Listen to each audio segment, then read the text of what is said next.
Hello, hello, hello.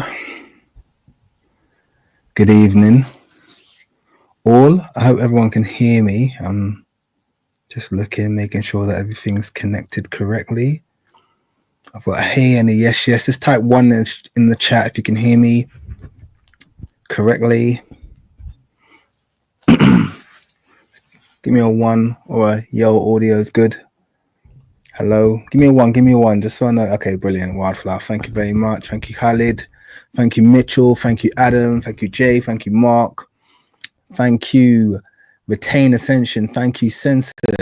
Thank you, Jewel McKee. Thank you, Science and Inspiration, who was first in here, other than Visco Jones Jr., my newest member and supporter. Thank you very much.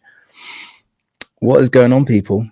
Jonathan is in the house. Iasonia is in the house. Iasonia? Lasonia, sorry. I was trying to make your name Yoruba there. Lasonia is in the house. Reed is in the house. Adorable Artistry is in the house. Keith, Pete, Patrina, how are you doing? Oh, this is a good little crowd. Wow, we're up to 60 already. This is a good start. So yeah, we're gonna have some fun today. Relatively lightweight topic, I think. I mean, it's lightweight. Perhaps it shouldn't be. I'm just gonna hide the my newest member. So thank you very much again to Visco Jones. It's much appreciated, your support. And yeah, the topic is one that I wanted to cover for a while. It kind of covers itself in the work that we do. We see so much, because I do reconstructions, we are constantly confronted with artworks, portraiture. And actually, kind of the prep for this video actually made me realize how widespread the issue is. It's like, it's insane.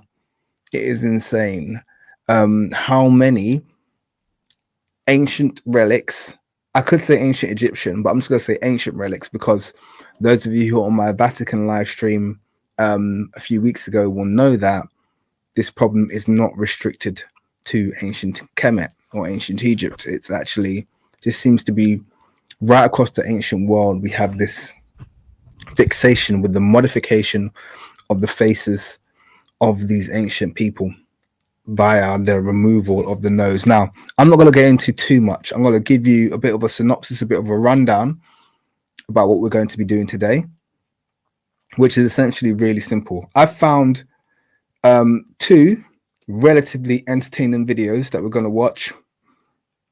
We're then going to read a news article that will hopefully build up a bit of a picture for what the general consensus is out there. And then we're going to go and do some primaries. We're just going to look at some images, because I think actually you can read papers about this stuff and there is a lot of theory out there. But what you'll find is that none of the theory is based on anything other than conjecture and opinion.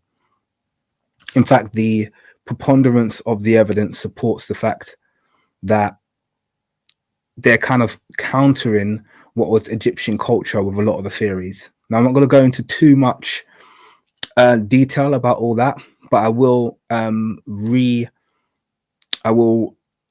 back up what Wildflower just said and say, smash the like button up, hit up the likes, hit up the hearts. Let's get as many people in here as possible, because it's going to be a really interesting video, I hope. Okay, so that's kind of it for the intro. I could go on, but I don't want to. I want to start watching the videos. I want to react to them with you guys live. I'm going to try and keep an eye on the chat. So yeah, I'm going to watch the video and we'll just kind of take it from there. Yeah, so thank you for coming. Thank you for tuning in. If it's your first time here on the King's Monologue, stay tuned. You will be hopefully informed and entertained. Let's see. Oops, what am I doing? Okay, escape. Yeah, that'll do. I'm being stubborn. Minimize. Okay, let's so we're going to start out with this video, which I stumbled upon. That tends to be how it happens, isn't it? You kind of stumble upon it. I'm going to start out with this video that I want to react to. And this video is essentially It's a guy called Mohammed. He's got a moderately sized channel, bigger than mine. That's the law of gravity that they talk about. Let me pull this back. I say moderate, but it's far bigger than mine. Listen here, Pumpkin. Did you ever ask yourself, why is it that... Actually, quick check. Did everyone just hear the audio as that video was playing? Just give me a 1 or a yes or whatever in the chat, so I know that you heard when that video was playing just now, to make sure the video is okay. Let me know. Yes, okay, brilliant, fantastic, great. All right, so everyone heard the video fine, which is fantastic. So I will play it in a minute. But I actually quite like this video. He's responding to a video that was put out basically about Katt Williams responding to the noses of the ancient Egyptians or the statues of the pharaohs being knocked off. So he does a live reaction to it, and I'm not gonna lie, I quite enjoyed his live reaction. It also gives us a perspective from a certain part of the world as well. So for all the above reasons, I thought, you know what, rather than me reacting to directly to Katt Williams, I'm gonna react to his reaction to Katt Williams, sort of for the information, but also for a bit of comedic effect. Okay, so yeah, let's get into it. Let's get stuck in. I'm gonna attempt to go full screen and hope for the best, because yesterday my streaming was awful, but let's hope for better today. Most of these Egyptian statues in Egypt, they all have their noses just cut off randomly. Why is that, bro? This is what we're going to be seeing in this video right here. That's just why they chop those noses off of the... I mean, first straight away, so I'm going to be pausing a lot. Look at the range of statues, guys. As I'm playing this, I want you to really take in the range of statues. There is a lot, and it's quite disturbing. Some of these you'll recognize. You've got the Sphinx there. We have Senusret the Third there. Let's just let it play for a bit. Pharaoh and the Sphinx.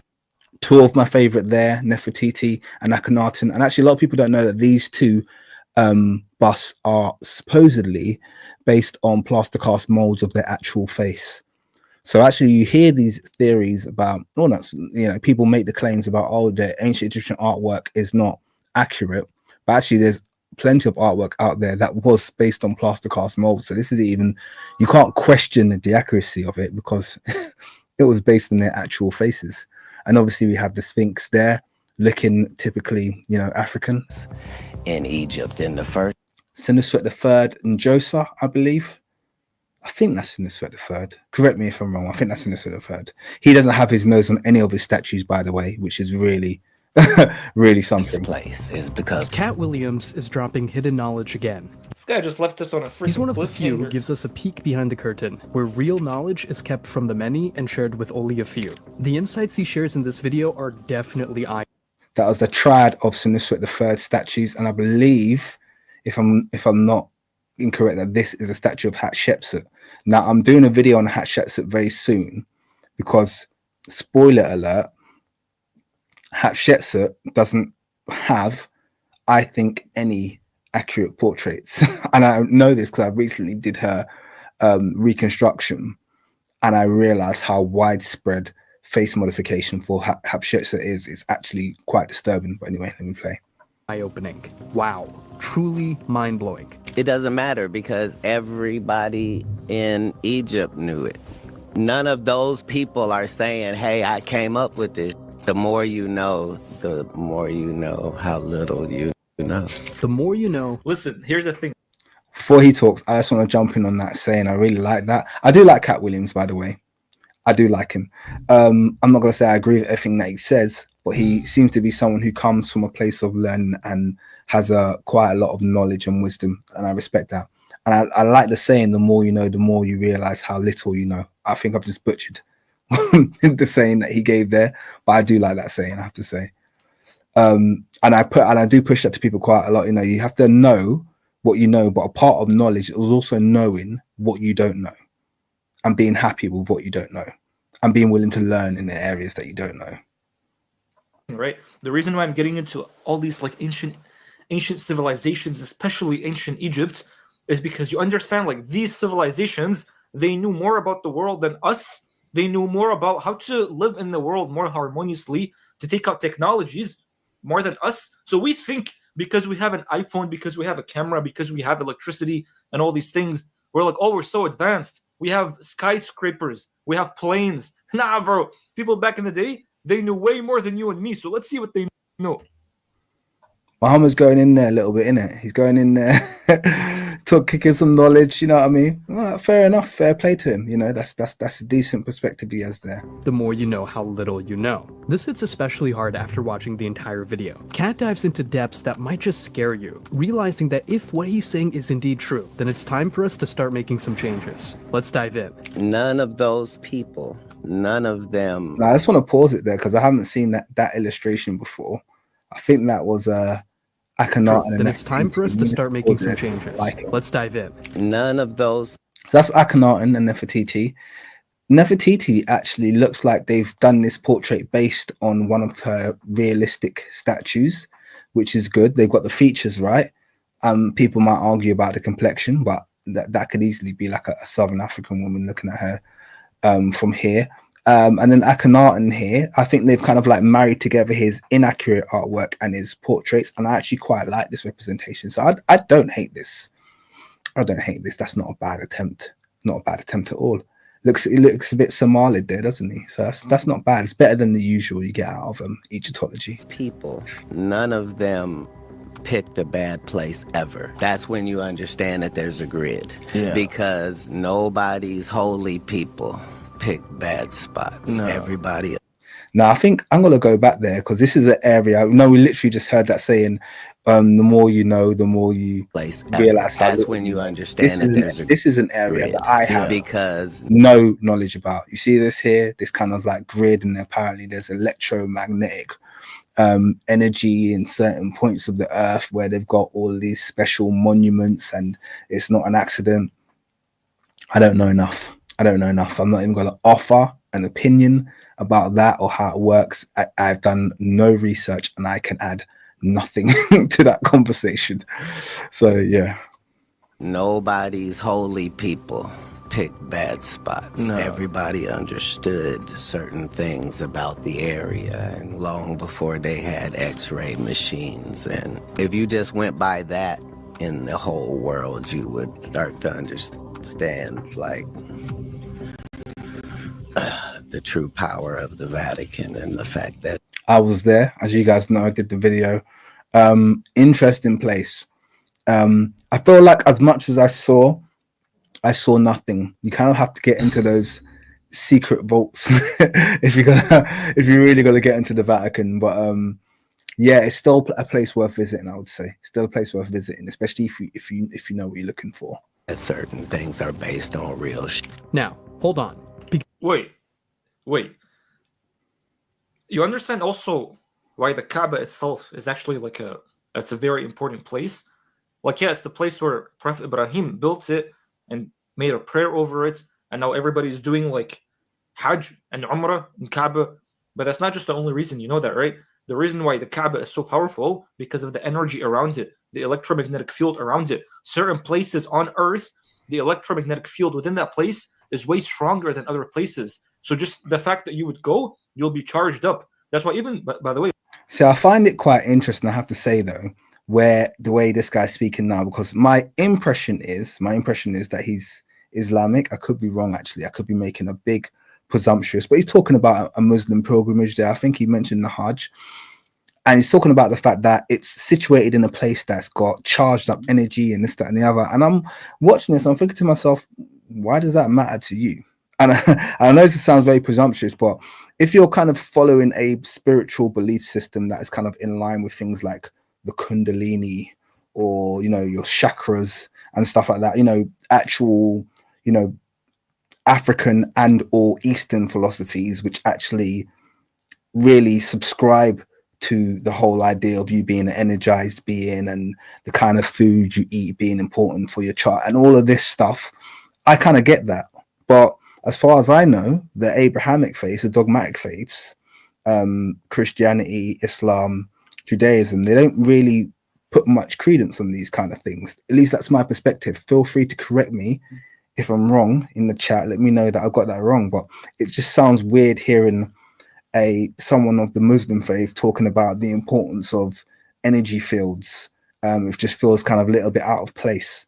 But that's just me being kind of being honest and presumptuous, and I could be wrong. Like Palestine, it's a place that's holy because of that.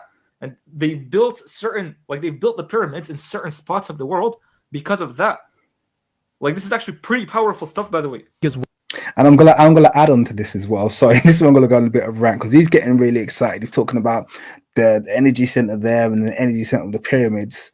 And it reminds me of a video I saw recently of another Islamic woman who was talking about the fact that Mansa Musa visited Mali, and they're making this, and it's all this kind of big play to kind of extend the reaches of Islamic history. And, you know, fair play, Mansa Musa was Muslim, he was Islamic, and they can mention him. But as long as you remember the context of the fact that this is an African man, okay? You must remember the context. This is an African man. He's non-Arab. And I feel like this kind of like excitement that they feel when they're talking about certain regions of the earth and certain people. Remember, you're talking about Africa now, be it pyramids or Mansa Musa's, excursions to the Americas. You are dealing with Africans, okay? You're dealing with African civilizations, and you don't get to kind of put it under a single umbrella. So that it's just important that that's being remembered. I'm not saying that he isn't, by the way, because he might fully acknowledge the Africanity of the ancient Egyptians. So, you know. What he's about to reveal barely scratches the surface, yet it'll start to make sense. The Vatican, much like the pyramids, isn't just randomly placed. It's a breathtaking sight, rich with yeah, I've been up there. Is that view of the Vatican you just saw? That's from the top of St. Peter's Basilica. I have a photo exactly like that. I think I showed it on my live. Symbolism and secrets hidden in plain sight, which many of you might already recognize. But did you know that what's visible to us is merely the tip of the iceberg? The specific location of the Vatican is no mere coincidence. Now, think. What other iconic place was deliberately situated and is even more famous than the Vatican? Do you think Beverly Hills was, I think this was an area they built on purpose? Mm-hmm. Yeah. You know, I love Joe Rogan interviews. Yeah. He's just sitting there with Katt Williams waiting to laugh. That's Joe Rogan's just sitting there and just waiting for Katt Williams to make him laugh. What Katt Williams actually said there wasn't even funny, but Joe Rogan has had that laugh just kind of like stored up, ready to go for so long.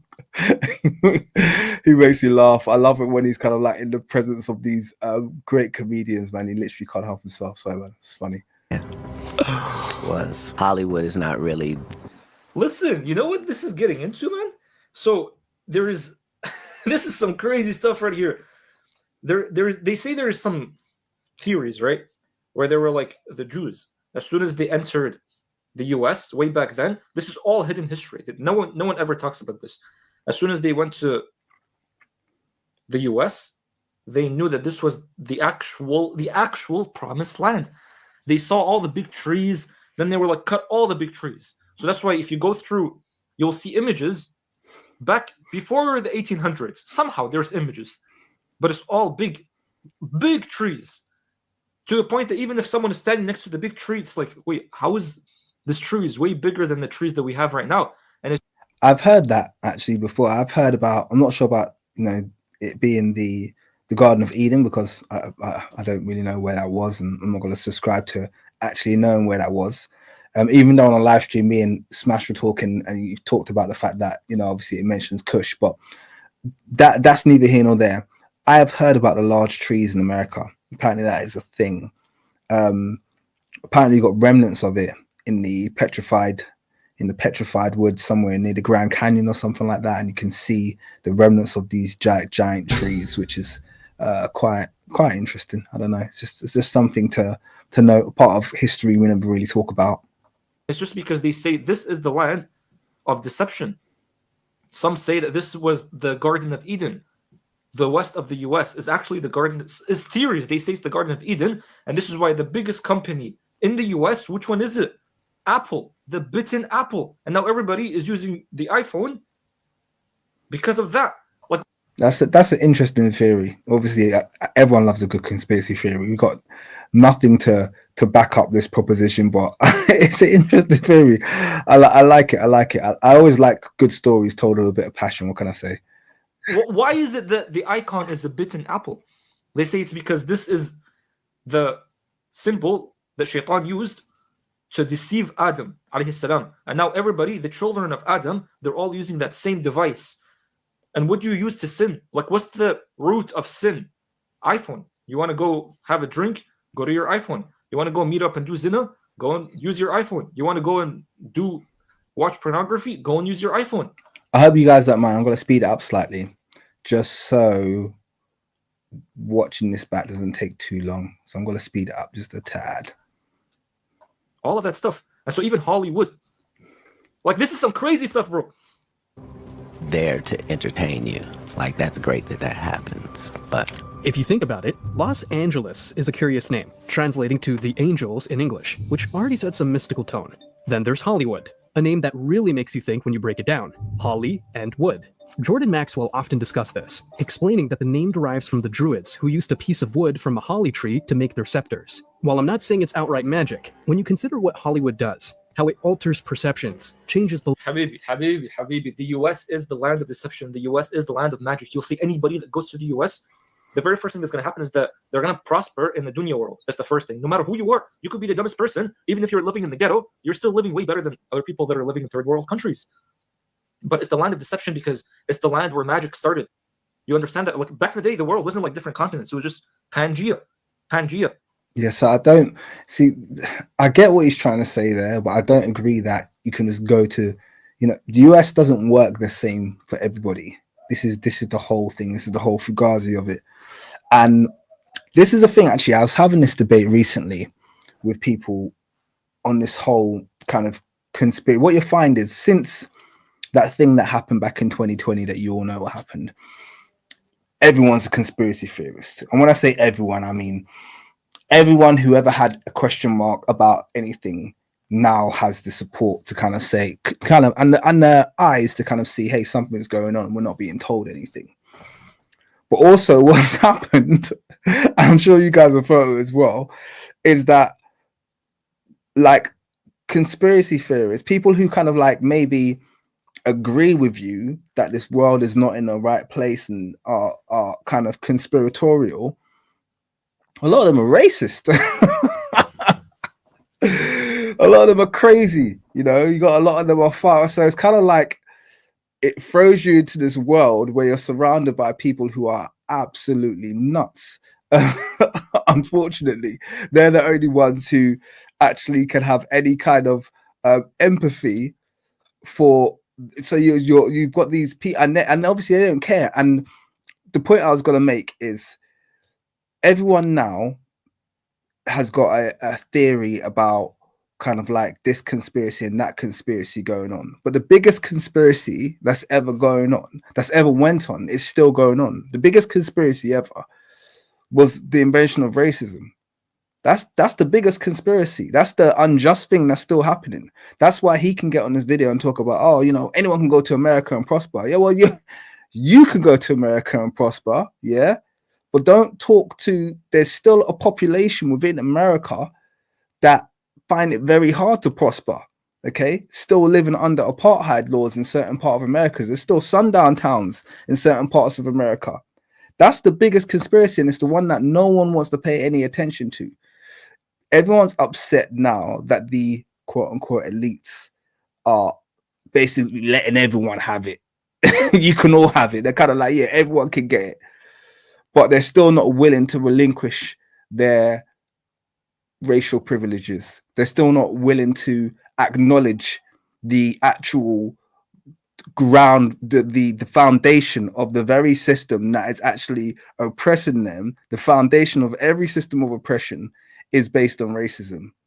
But they don't want to acknowledge that. But they want to go, we'll go, this giant conspiracy theory. It's like, hey, when you're black, you've been living a conspiracy. 300 years of conspiracy. Yeah, it hasn't been, you're welcome to my world. Welcome to a small, here you go. Here's 15% of the shizzle we go through on a daily basis. That's what your conspiracy is.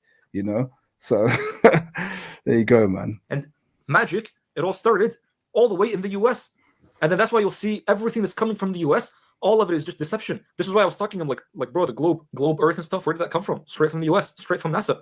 Now everybody else is copying it. The Hollywood, where did that come from? Straight from the US. Photoshop, where did that come from? Straight from the US. Like Disney, where did it come from? Straight from the US. All these lies, they all came from the US. So it makes you think like this land, there's just something within this land, and the thing that's within this land is that it's the land of the shaitan. Theories. I feel a little bit of a speech going there. Can I get I want to give a big thank you to Danielle Lee, who's become a YouTube member. Thank you very much for your support. I really appreciate it, and I appreciate you. And yeah, let me read another comment. Matt Bones said, "We Black Americans still prosper regardless of racism." No doubt. So I'm not by any means saying that any Black person, obviously Black Americans included, is helpless. We know how to overcome. We got thick skin and we got broad shoulders, and we're the strongest people on the planet. So yeah, there's no doubt about it. I know Black Americans do what they do, but that's in spite of oppression, not, you know, because of any help or because anyone's letting up. Nothing gets lighter. We just work our way of kind of maneuvering around the things that are placed in front of us, you know. But yeah, mad love there. Let's carry on. Beliefs and such trends through our TVs and movies. It all starts to make a strange kind of sense. That's what I'm saying. Nobody's telling any crazy stories, my man. Not globally. Yeah. A lot of times it turns out that they were right, that no, we couldn't have told people this because they would have went and this would have happened and that would have happened. And you can start to see that. If you listen, this image here, I'm sure you guys have seen it before. This is the image that people say looks like an ancient light bulb. And I think the kind of going consensus amongst Egyptology is that this is basically a giant eggplant. And they have their justifications for it. The snake appears to be held up by a jed, but a lot of people say you can make there's a such thing as a jed battery you can make from that design. To share more, but chooses his words carefully, aware of the potential impact. But the part that follows, people, that's when to get that. Yeah, they would have went and this would have happened and that would have happened, and you can start. Yeah, so it's held up by a jed battery. There's a lot of kind of theories back and forth. I don't have a particularly strong one. I do have an inkling. And my inkling is that ancient Egypt, Kemet, had lots of technology that we're not being exposed to. I actually think that a large part of early Egyptology was just removing and repackaging a lot of the science that was uncovered. I find that there's a lot of kind of theories, mathematic theories, etc., that were suddenly discovered in the late 18th century, and a lot of scientific breakthroughs that I think are in no small way related to the things that they were pulling out of ancient Kemet. That's definitely my belief. So I'm not saying the light bulb is one of them, but I'm just saying it's good to know what people think about these images when you see them. Hard to see that. If you listen closely to the podcast, you'll notice how reserved Katt Williams is. He seems eager to share more, but chooses his words carefully, aware of the potential impact. But the part that follows is absolutely jaw-dropping. You sense he's telling the truth, yet you might still find yourself searching for explanations to make it all seem less extreme. But what if? What if it really is as wild as it sounds? What if he's exactly right about what he's saying? Let's listen to Katt. You don't care how people feel about the ritual. It's about, does following the ritual work? You can fool yourself into thinking there isn't one, but the evidence will be clear. So like when I be like, oh, these guys are wearing dresses. Everybody's like, oh, he keeps talking about people wearing dresses. No, it's not. It's weird. It's not like that. Look at it from a different way. Show me one person that ever wore a dress in Hollywood unsuccessfully. There's Joe Rogan again. I told you he just wants to laugh so bad. So I think it's hilarious. Oh my god, that's Keenan there. I didn't even know Keenan did the dress thing. So like this whole dress thing, it's now got to a point where it's beyond a conspiracy. I'm not I lie. I was about to lie to you guys and say I'm not a conspiracy theorist. That's a total lie. Actually, I'm blatantly a conspiracy theorist. So let's just be honest about that. But the dress thing, I remember when Dave Chappelle went on to Oprah and, you know, obviously had that iconic chat with her, and he brought up the fact that, you know, black actors are forced or black men are forced to wear dresses before they can break through. And I also think there's a particular targeting of comedians, because one of the things about comedians is this dawned on me a few years ago. Comedians are the only people on the planet who basically get to stand up, do nothing but talk in front of a crowd, and have people just locked in for like 1.5 hours. And top comedians now, they can get 40, 50, 100 million views on their specials. Do you know how powerful that is? There's no politician out there that can mess with that. There's no politician. Ain't no one listen to a politician for more than 2 minutes before you flick over. I've had enough of this idiot talking. Do you understand what I mean? Like there's no one else. And yes, obviously musicians are quite powerful in that regard, but then they have to kind of like coax their message in verse and stuff like that. But comedians just literally get up there and they talk. So it's really important for establishments to figure out ways of controlling comedians. That's very, very important, because if they become too active in their message, like a young Dave Chappelle did, they become very, very, very, very impactful and very influential, and that can be very problematic, you know. That's how you understand what a ritual is. So 20 years ago, I knew that was going to be a thing. It wasn't because I understood that the earliest I had seen that word was Baphomet, the gender. So let's just say I didn't know that he was called that. I'm not going to say it because I don't want to get flagged, but I didn't know he was called that. Yeah, I didn't know that. Then that's all new to me. There you go. the transgender. That's the transgender, bro. You do realize this whole transgender stuff, it's not something new, man. This thing has been going on. So it's not like something that started recently. This stuff has been going on, Habibi. And why has it been going on? It's because of the promise of Shaitan to Allah. He said that I will change the creation of Allah. And this is a promise that he made. And he's doing it right now. He'll invert everything. Everything. This is why I say anything that's coming from the US, anything that you see on the TV, look at it and just say the opposite is the true thing. I actually can't disagree with him there. That's kind of my rule. My rule is if I ever see the news, my rule is whatever is on the news, whatever's being delivered to me as news, the opposite is the truth. Whoever they're presented to me to be an enemy or evil, I look to that person and say, I wonder whose rights they're fighting for. I wonder what freedom they're trying to establish. And whenever they present someone who's supposed to be a hero to me, I know that person's got blood in their hands. That just it's a relatively unbroken rule, you know. And so I knew that in the ritual of Baphomet, the gender, to show allegiance to him, you had to kiss his. See, this is where Dave just dropped. So I say Dave. I was about to say Dave. I'm so used to saying Dave. Think about Dave Chappelle. This is where Katt drops some stuff that I've never heard this before. You guys can see it on the screen. That's wild. Like this is. I guess this is go figure. Really? And it said both of those things, so I knew that both of those things would become popular in the future.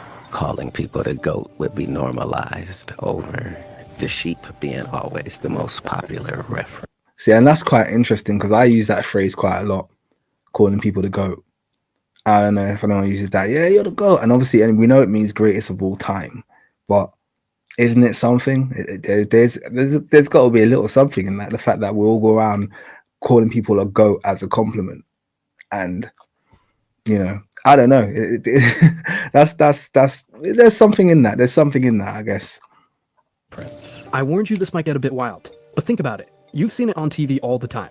Remember Dave Chappelle's incident with the dress? Here it is for those who aren't familiar. I mean, I'm a conspiracy theorist to a degree. Like when I connect dots that maybe shouldn't be connected. This is young Dave that I like. don't know. But certain dots, like when I see that they play every black man in movies in a dress at some point in their career, I'll be connecting them. They're like, wow, these brothers wear a dress. That's happened to me. I'm doing a movie with Martin. Yeah. The movie's going good. So I walk in the trailer. I'm like, man, this must be a wrong trailer because there's a dress in here. And let's not forget about Kevin Hart. Dave Chappelle, another great comedian, said that, in the industry, they tried to make him wear a dress. Have you ever ran into that with scripts? And is that something that, you wouldn't do, for? I definitely haven't ran into to put on a dress. I mean, you have to have boundaries. You have to have limits that you refuse to cross. There are more discussions. So you hear that there. Kevin Hart said, I'm definitely never putting on a dress. You have to have boundaries and limits that you'll never cross. And then he did it. And I literally remember the day that Kevin Hart did it for the SNL skit. And I wanted to see what he said in response. And his response what he wrote in response was that he read the script. He thought it was funny. So he did the skit. And that was his response. And I was just like, yeah, there's something going on. That was like confirmation point to me that this is definitely, obviously I didn't think it was coincidence, but I was like, that was it for me, because the skit wasn't funny. I think he was actually taking the mick out of Simone Biles, if I remember correctly. So I didn't find that funny, first of all. But secondly, the skit just wasn't funny. And, Kevin Hart's funny. So I'm not someone who's a hater. He's always funny. But the skit wasn't funny. So I know that he knows he wasn't funny. And yet that's his only excuse for putting on the dress. So I was just like, okay, cool. This is a line that you were told to cross. Fair enough. Questions like these. What? This guy's like, you gotta have boundaries that you refuse to cross, and then he goes and wears a dress. By the way, we're still thinking, why the heck are the noses of pharaohs have been cut off? This guy still hasn't got to the point. So there must be some truth there, right? Now, the part about the ritual and Baphomet really scares me. If there's any truth to this, we are screwed. Big thanks to Katt Williams for daring to voice these truths. We're about to dive into the chopped noses part. Okay, so I'm going to pause it there on this screen really quickly, because I think from this screenshot, you can kind of see. Big thanks to Katt Williams for daring to voice these truths. We're about to dive into the... Yeah, so I'm going to pause in the screenshot because you can see a picture of the Sphinx, which, by the way, if you don't think the Sphinx is an African person, should have gone to Specsavers. That's all I'm going to say to you. I'm not going to even waste my time talking to you, because if you don't think that's the profile of a very clearly African person, probably of more of a Southern Sudanese phenotype than anything, then I can't help you, because that's an overtly African projection of the jaw. Now, what you'll see here is they actually have these three kind of dated perceptions of people. So you got, I think this one originally said Negroid, Mongoloid, Caucasoid, and the Negroid one has strong subnasal prognathism. That is the jaw is out a lot further than the nose, so strong subnasal prognathism, like seen in the Sphinx. But it's very important to note that that is not the strict presentation or phenotype of Black people. We are not restricted to having subnasal prognathism. We can be orthognathic, like me, where you don't have pretty much any front projection. You're kind of almost flat. So I'm very mildly prognathic. You can be orthognathic or you can be retrognathic. You're not restricted to the presentations seen in the skull, because African people have a very broad phenotypic range, whereas other groups of people tend to be subsets of the African phenotypic range, very narrow subsets. So the thing is, you can take someone who is, of European descent, and you can restrict their phenotype. You can say you don't have any subnasal prognathism, you would be right. You can say you don't have dolichocephalic skulls, and you would be largely right. You'd be largely correct in both assumptions, whereas you can't do the same to an African, because we just have all of the phenotypes. And we can have them all within single. The amazing thing about the African phenotypic range is we can have all of those differences within single ethnicities inside of Africa. That's how diverse it is. You don't have to go outside of a single ethnicity like, Yoruba or Igbo or Hausa or Banya Rwandan or Sudanese or whatever it is, or I know Ethiopian's not an ethnicity, it's loads, but you know, you don't have to go outside of a single ethnicity to get the entire range of phenotypes being presented and well represented. So that's just one thing I want to point out, even though this screenshot is agreeing that the Sphinx is a black person, just to be clear. The chopped noses part. But first, let's hear what Katt has to say to Joe about the Illuminati. That's why I can speak with impunity about the Illuminati, because I know who you would have to be in order for what I'm saying to bother you, number one.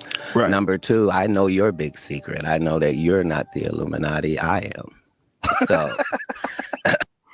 See, I like the way he just dropped that there, because I was like, that had me a bit confused. Like, what do you mean? What do you mean? See, he could be just blatantly saying, I'm a part of the secret society, or he could be using Illuminati to say, I'm enlightened and you're not enlightened. Only Katt knows. So this is the thing. This is how it's everything's done in plain sight. I don't know what he meant when he said that, but as you know, it made Joe Rogan laugh as everything does. So there you go. Yes. Jonathan Waters, I'm gonna have to read out that stat you just typed down. 353. We got a really cool crowd here, so yeah, welcome everyone. Let's carry on watching. You can't be illuminated. You're too dark. But the difficulty is getting people to believe something that they don't want to believe. And in each of these cases, this is where the money is. Katt speaks in a way that's both intelligent and cryptic, targeting those in the audience who have already gone down the rabbit hole and grasp the deeper meanings of his words. Tyrese Gibson even called Katt Williams a prophet. Katt Williams, Jesus, did he break the internet? Now listen, this guy's not a prophet. That's the first thing. Sorry. And I'm laughing. I love to see religious people get their knickers in a bunch when people use certain words, like trigger words. That'll just get them going, no, not a prophet. No, you guys call him prophet. Like, is it prophet? Just someone who, you know, shares the words of God. But obviously it means it has different level of weight to different kind of people who are religious. But you have to understand, your prophets in Islam are not the prophets of Christianity. The prophets of Christianity are not necessarily the prophets of Judaism, and none of your prophets are the prophets of other religious groups or systems. So you can't say he's not a prophet, in short. I'm not saying he is a prophet. I'm just saying that I find it funny how they get their knickers in a twist. It's just, I think when you get into too deep into this whole conspiracy theory things, by the way, all this conspiracy theory stuff, man, it's the theory at first until it becomes a reality. That's what most of these theories are. Whenever you see any of these things, like for example, think of any conspiracy theory in the past. Hasn't it all become true? Most of them all become true. So don't be thinking, well, Muhammad now is becoming... Some guy on Twitter, he was like, Muhammad, your videos have been giving me schizophrenic vibes. I'm like, Habibi, what's schizophrenic vibes? All I'm trying to say is understand the truth. The truth is that the US is not the land that you think it is. It's all just the land of deception, bro. Look at the dollar. Why is there a pyramid on it? Literally, why is there a pyramid on it? Why is everything that's a lie, all of it is just coming from the US? Why is all Satanism symbols, all of it is just coming from the US? You need to be thinking of these things because you're understanding, because when you don't know who your enemy is and what your enemy is doing, can you really succeed over your enemy? You know your enemy is Shaitan. What is Shaitan doing? If you don't know what he's doing, you won't ever be able to succeed over him. You'll be deceived without you even knowing that you're being deceived. So this is why it's important to go through this stuff.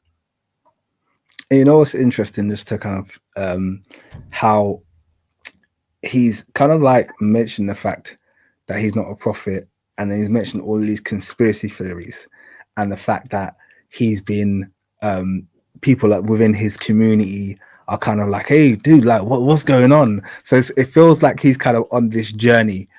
But like I said, it's like I said earlier, everyone's on this journey now because everyone's feeling a little bit of heat, everyone's feeling a little bit of pinch from the powers that be that are spazzing out on everyone now and decided that it's gonna like they're gonna give everyone the black treatment. But don't get it twisted. That's as bad as it, you're just getting the black treatment. That's all that's happening. Nothing that is happening to you, about you, being written, no law that's being written against you isn't already in place against us. Yeah. All they've done is it's like the congestion charge. All they've done is extend this out. I'm giving you a London metaphor now. Yeah. All black people live inside the congestion charge. Yeah. And we get charged daily. But now they've extended the congestion charge. Yeah. They extended it out to the suburbs. And now you're feeling that pinch, and you're like, hey, I don't like this. Conspiracy theories, this, that, and the other. It's like, no. This is the world you always lived in. It's the world that you were fine with. It's the world you didn't have a problem with. It's the persecution of certain groups you did not care. But when it's kind of like expanded out to your world, now you got a voice about it, you know. I just find it funny. Oh God, you know what his name is to me? His name is Prophet Williams, Prophet Katt Williams. We have gotten so used to the lie. The truth is uncomfortable. He's not a prophet. Just so you know, he's not a prophet. We live in a world right now where you fell in love with David Copperfield. You fell in love with the smoke. You have fell in love with who people appear to be. They don't want you to see the truth. They don't want to expose what's actually being said, what's actually being done, what's actually going on. Indicating that many support him. By the way, listen. Even if they come out and then they start telling you what's actually been happening, you won't even care. You won't even be like, oh, okay, because they're literally telling you what's happening. You're listening to songs, you're listening to music, as a Muslim especially. If you're a Muslim and you're still listening to music, what the heck are you doing, bro? You're listening to music and you're like, oh, but they're just using the Satanism stuff just because it's just they think it's cool. And you're still listening to it. They think it's cool? What the heck is wrong with you, bro? You're watching all these videos, you're watching all these movies, Netflix, TV, all these things, and you think, oh, it's okay. Like, there's nothing okay about this. You understand, in order for Shaitan to succeed, to do his plan, he's going to tell you what he's doing, and then he's going to go and do it. Why? Because he's trying to save himself on the day of judgment. Even though it's obviously not going to happen. Because on the day of judgment, he's going to come to you and he's going to say, listen, I already told you that I'll be doing this to you. I told you, like, I'm doing this to you, but then you said, okay, that's cool. Okay, that's fine. This is in the Quran, by the way. So you need to understand all these images. And if you're not going to understand it, again, you'll be deceived without you even knowing that you're being deceived. You know what? I actually can respect that entire rant that he just went on there. You know why I can respect it? Because I think I've got more respect for people who do the whole religious thing with their chest in it. If you're gonna say I'm this, I'm that, or I'm this or I'm that, do it with your chest. Yeah. Say I don't partake in such things and I do partake in certain things. Because one of the things that I found really irritating, this is me going a very, very quick segue, is that the amount of Christians I knew who took the you know what in 2021, they're like the first in line. Yeah. And it just made me think, because I remember having debates with some of them. I'm like, hey, look, I'm not Christian, yeah, but I'm just saying, when I pick up your book and I open up the back pages, yeah, and I read the back pages, that thing that you're taking sounds a lot like this thing that they said you shouldn't take.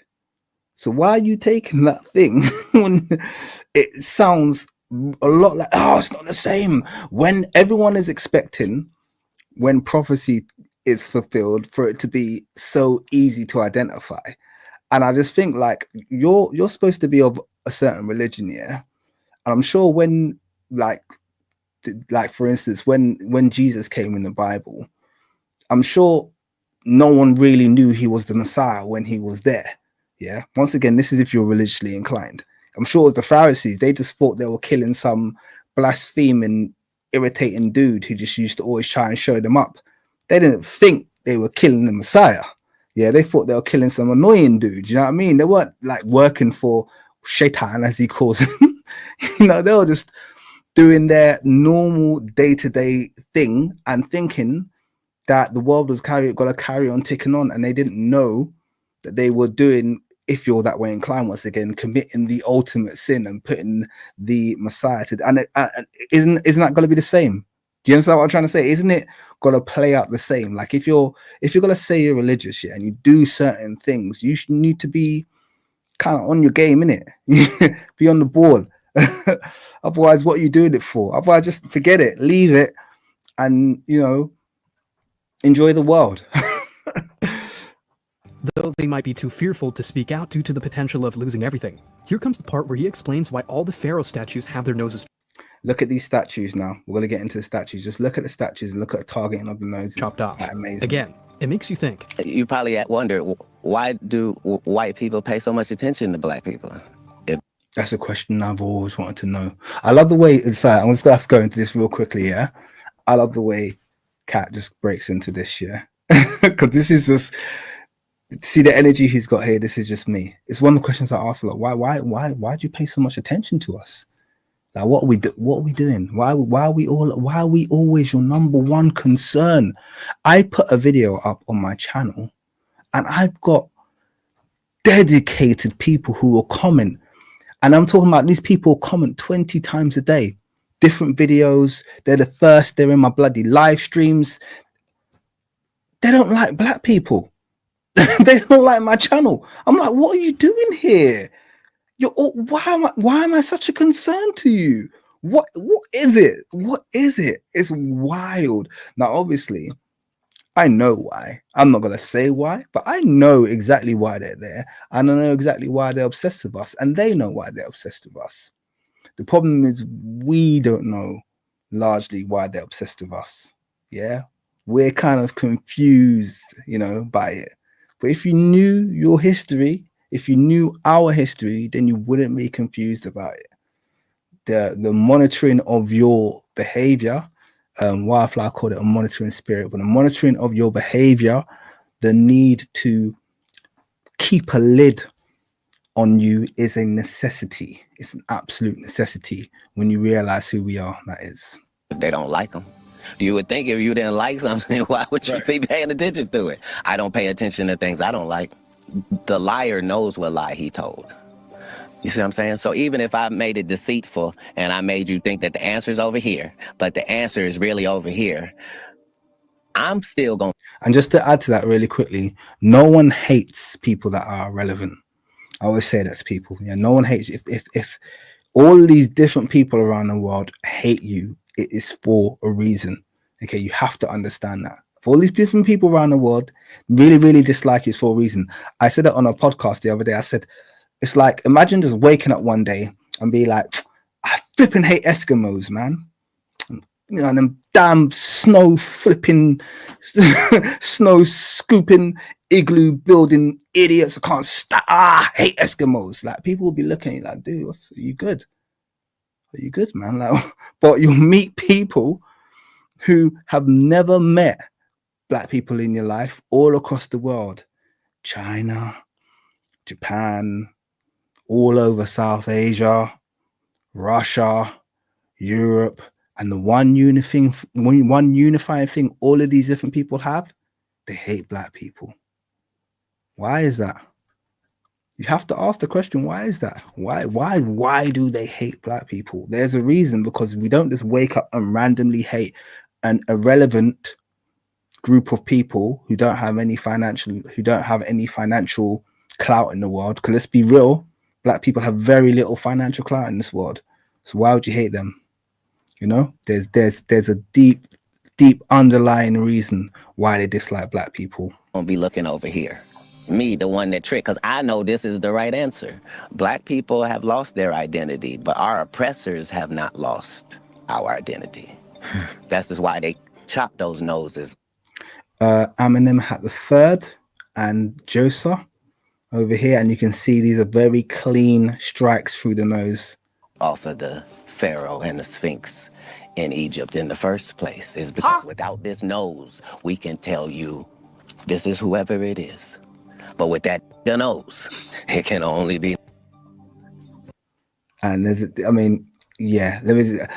I'm surprised that by the way, I believe these noses are being very lightly modified, but obviously they couldn't hide the fact, because the nostrils are so big on the statues of Ramesses, how African they look.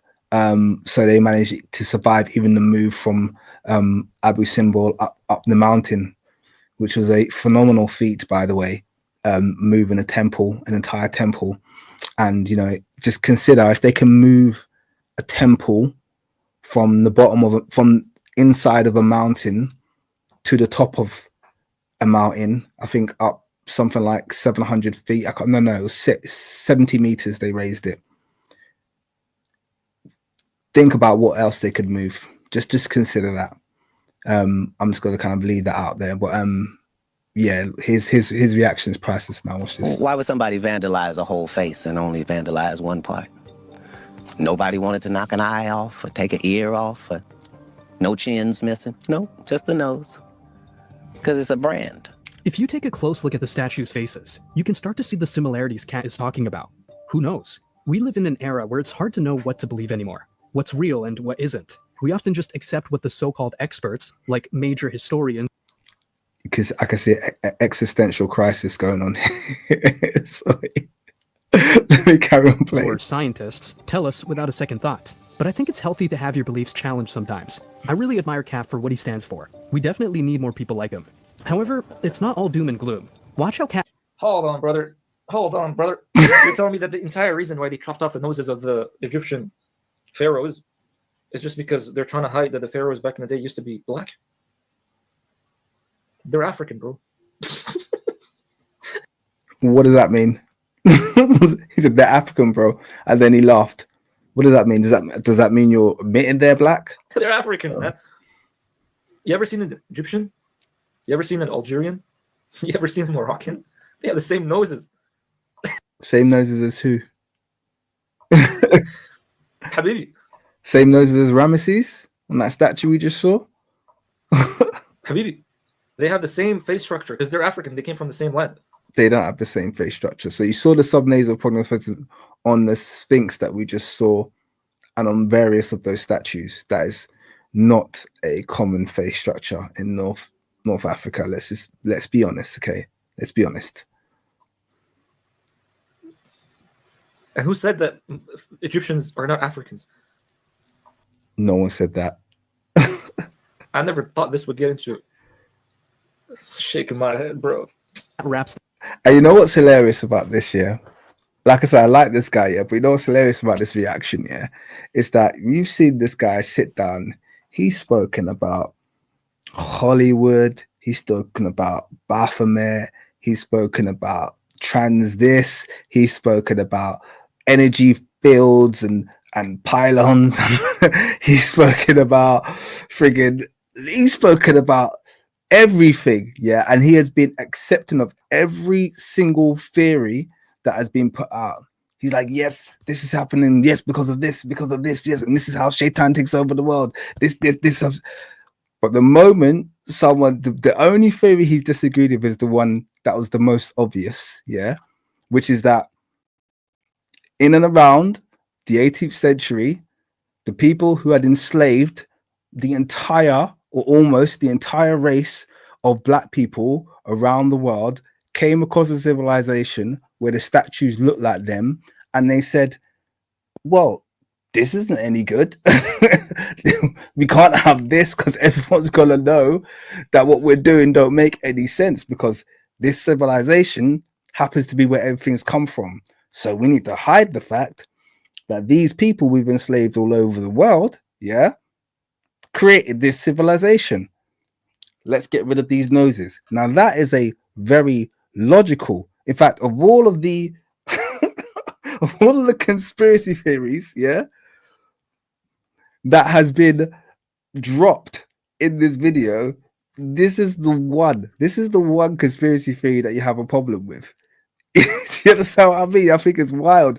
Literally, if the video had said the reason the noses of the Sphinxes are knocked off is because they found out that the noses of the Sphinxes were actually a doorway to the 17th dimension, and in the year 2066, all of the good people on the earth would have been sucked through the noses of the pharaohs into the 7th dimension, he would have been like, yes, this is what it's written here in the back of the... He would have been on that. But hey, black guys, nah, sorry, that's too... What are you talking about? Knocking off black people's noses, don't be stupid. Sorry, this guy's giving me a joke. things up on a positive note. That's why angels and devils freak me out, because no one wants to believe that there's a Satan, that there's a devil. You mean a bad and a good? Yeah, not just a bad and a good, but an actual evil, malevolent force. No, just start with bad Okay, and good. yes, bad and good, so yeah. if we started bad and good, then we understand what must be at the extremes of that. Right. Nobody's telling a different story. The fact that there is a God is the biggest conversation worldwide, but the truth of the matter is there is more reason for you to believe there is a God than there is for you to not. You have to understand that. Obviously, I mean, think about it, right? Oranges are just packaged. How are they packaged and cut off just like that? Yeah, you might think, oh, because of the genes, does this and does this and does that. Like, this creator is beautiful. This creator is put you in such a beautiful world. But again, they chopped their noses off because they They didn't want people to know they're black. This thing. So you see what he did there? So he's like, yo, you know, the creator's great. Look at all this. The noses, because they're all black. Don't be stupid. It's like, bro, dude. Literally everything he's agreeing with. But this is the one thing he's brought it up twice now. This is hilarious. This is actually hilarious. Thing serves no other purpose than to bring pleasure to this small group of beings. Right. And the fact that it already was set up to do that, the fact that it was already set up on this planet for there to be medicines for us to find and to utilize. And you see what I'm saying? It's like, it's not like, oh, yeah, so he made a cow. No, to make a cow, it means you had to also have made grass. And it means you would have had to have invented a whole new eating system for this animal, which was cud. And that means you would then have to have given him 3 stomachs to be able to, and you would have to have known that he was going to then emit a gas that was going to be necessary on the planet. Like, yeah, see, this is where Katt's dropping some knowledge that I like. I like this. I didn't know about the 3 stomachs thing. That's pretty cool. I might bring that in my next documentary about cows, to be honest with you. So, yeah, man. It's clear that Katt Williams doesn't just entertain, he enlightens. His words challenge the status quo and invites us to question the narratives we've been fed. In a world brimming with information. But that's beautiful, man. I mean, there's just so much proof that a God obviously exists. And it's so beautiful. Like, a cow is made and Allah has put multiple stomachs within it so it can digest the grass that it's eating. And then at the same time, like, you can take wool out of this cow, you can take food out of this cow, you can just create like leather out of this cow. This creation is beautiful. Like, everything in the world that you see, all of it works in harmony. Even the evil works in harmony with the good. Like, why is there wasps? Why is there, even like when you think about it, why is there salt within the ocean? Well, God has given us so much water and then yet put salt in it so we can't even drink it. So what's the point? But then you realize it's there to purify. You realize it's there because the world in of itself is a battery and you can extract energy from the world. It's beautiful. But I don't think they chopped off the noses of the mummies or the pharaohs of Egypt because they didn't want people to think that, yeah, the Egyptians were black. See, he's back on it again. And this is the thing. When people say, I don't think they chopped off the noses because they're black, yeah, it's the same as when they say, I don't think the Egyptians were black, yeah. This is what is called a polemic argument, okay? That's all it is. It's a they were not. It's not a proposition. You notice that it's not being, no answer is being offered as to why it occurred. No alternative is being offered as to who they are. It's just they weren't black. And this is going back to what literally we were talking about a minute ago with people with their irrational need to literally target the black race. Because you'll never hear, here's the thing, you'll never hear an Egyptian say, the ancient Egyptians were not white. You'll never hear them say that. They'll say, oh yeah, they were Egyptian, or they'll never say exclusively they were not white.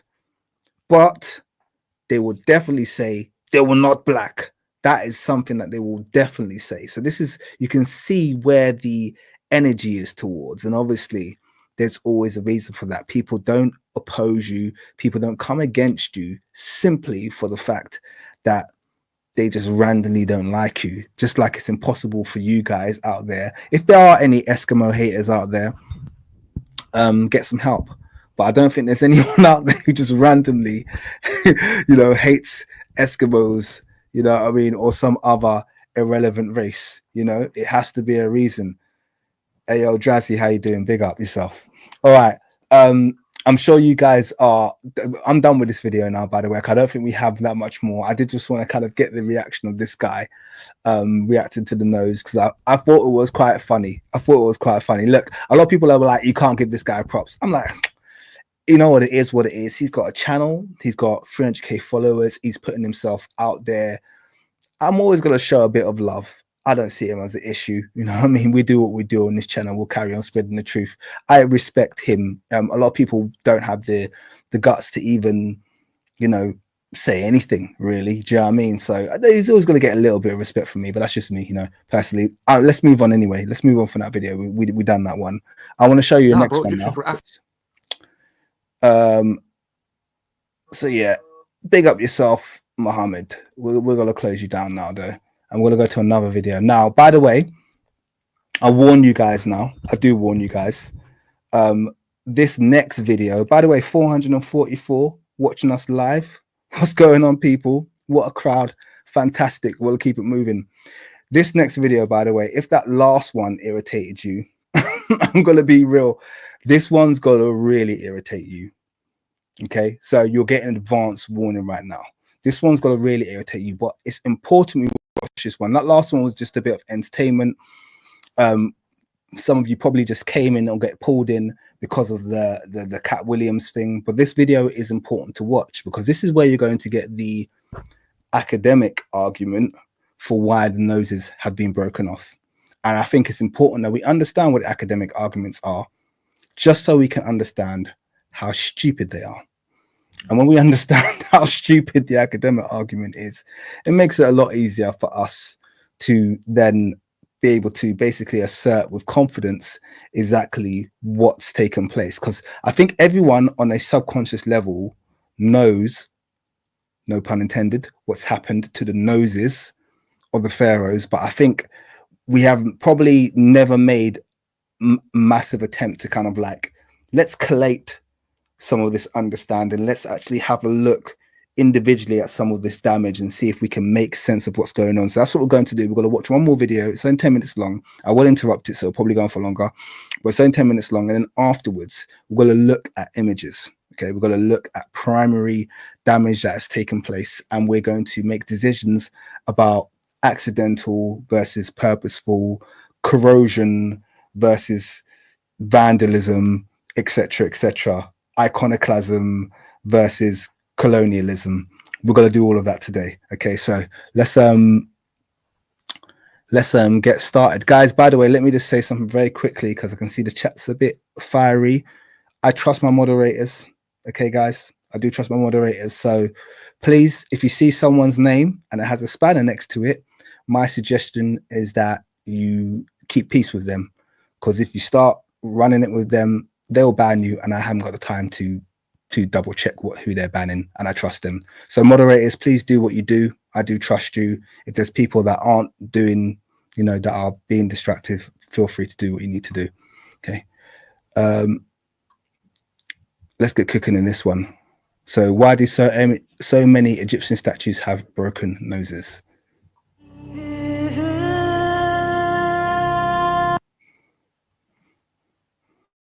Just give them timeouts, by the way. You don't need to ban. Oh God, this video was doing this yesterday. Is it gonna do it again? It's like it knows I want to live stream it, and it's just, this is wild. It did this yesterday. 1 second, let me escape and let me refresh. Ancient history, and that is Gotta refresh, because this can't be real. This literally did this to me yesterday.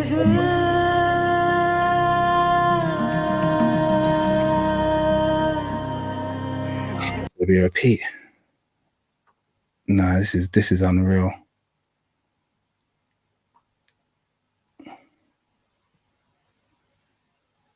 What is going on with this video?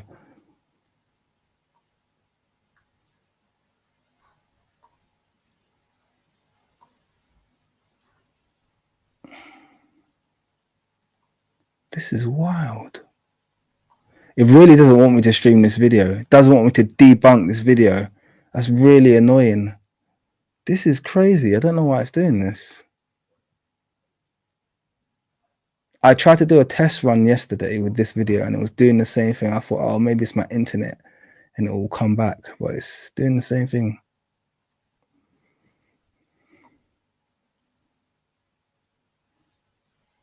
Lower the quality. Let me give that a try. Someone said lower the quality. Quality. Yeah, we don't need high quality on this. Let's try 360. Nah, this video is bugging.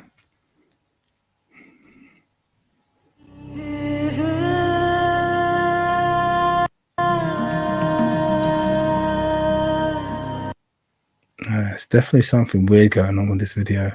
It's just this video, because you saw our last video, it was streamed with no problems. This is crazy.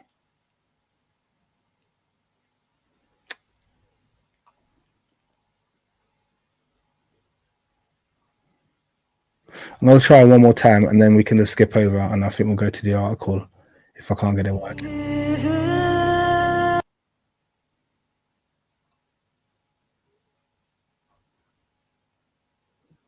Now, see, this is a conspiracy theory. Yeah, this is a definite conspiracy theory going on.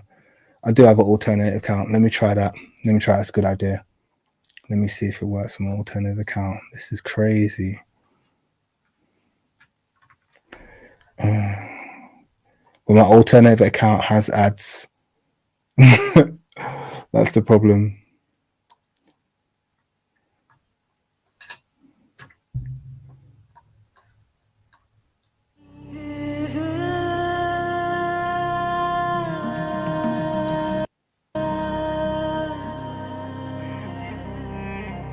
Look at that. Where is it working? No, I talked too soon. Thought it was gonna work. This video will be bugging. It won't load in the back. Someone said let it load in the background, and I tried that yesterday, and it literally just won't move. It's just really weird. It's not internet. It's something weird going on with this video. It's like they know I'm streaming it or something.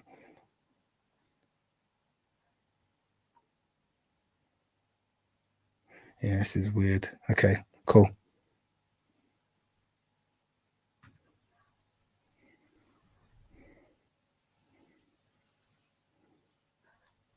Yeah, that is bizarre.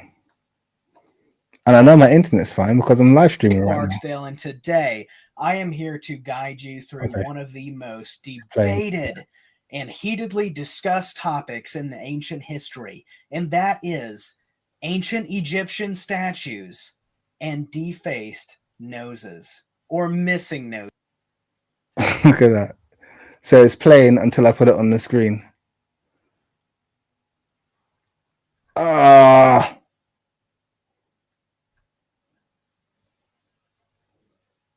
This is cray. Okay, all right. I'm gonna move on to. I'm gonna try and let it buffer, but yeah, there's definitely something weird going on here. It feels like this might be like a protected video or something like that. Where YouTube got this thing where if it feels like it's being live streamed, that it just, you know what I mean? 1 second. Someone said incognito mode. That's not a bad idea. Let's give that a try. New incognito window. Okay. Let's try.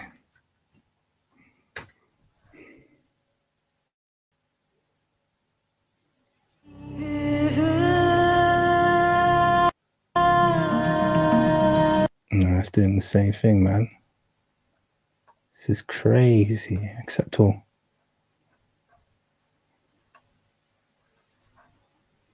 Make your browser fast. So you're gonna stream Make your browser ads to me real time, yeah? Make your browser Chrome. So you're gonna stream ads to me real Choose time. Google Chrome You for your see this, computer. guys? Yeah? Ads, yeah? Streaming top quality. 1080p. You give me 1080p ads when this video is not gonna play. Nah, see, you thought I was joking. You thought I was joking. This is nothing to do with the quality, guys. I'm telling you, this is something weird going on with this video. That's annoying. All right, so tell you what we're gonna do. Someone said Tor. I don't have Tor. You know what? I do have Edge. Let's give that a try. Don't know why I didn't think of that. Let me give Edge a try. Different browser might do the job. I know Microsoft is garbage, but you know, beggars can't be choosers in that. Let's give it a try.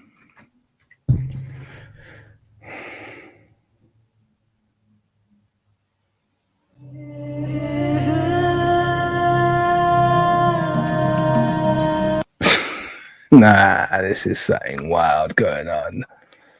YouTube throttled you down. Too much truth, bro. Yeah, this is wild. This is wild.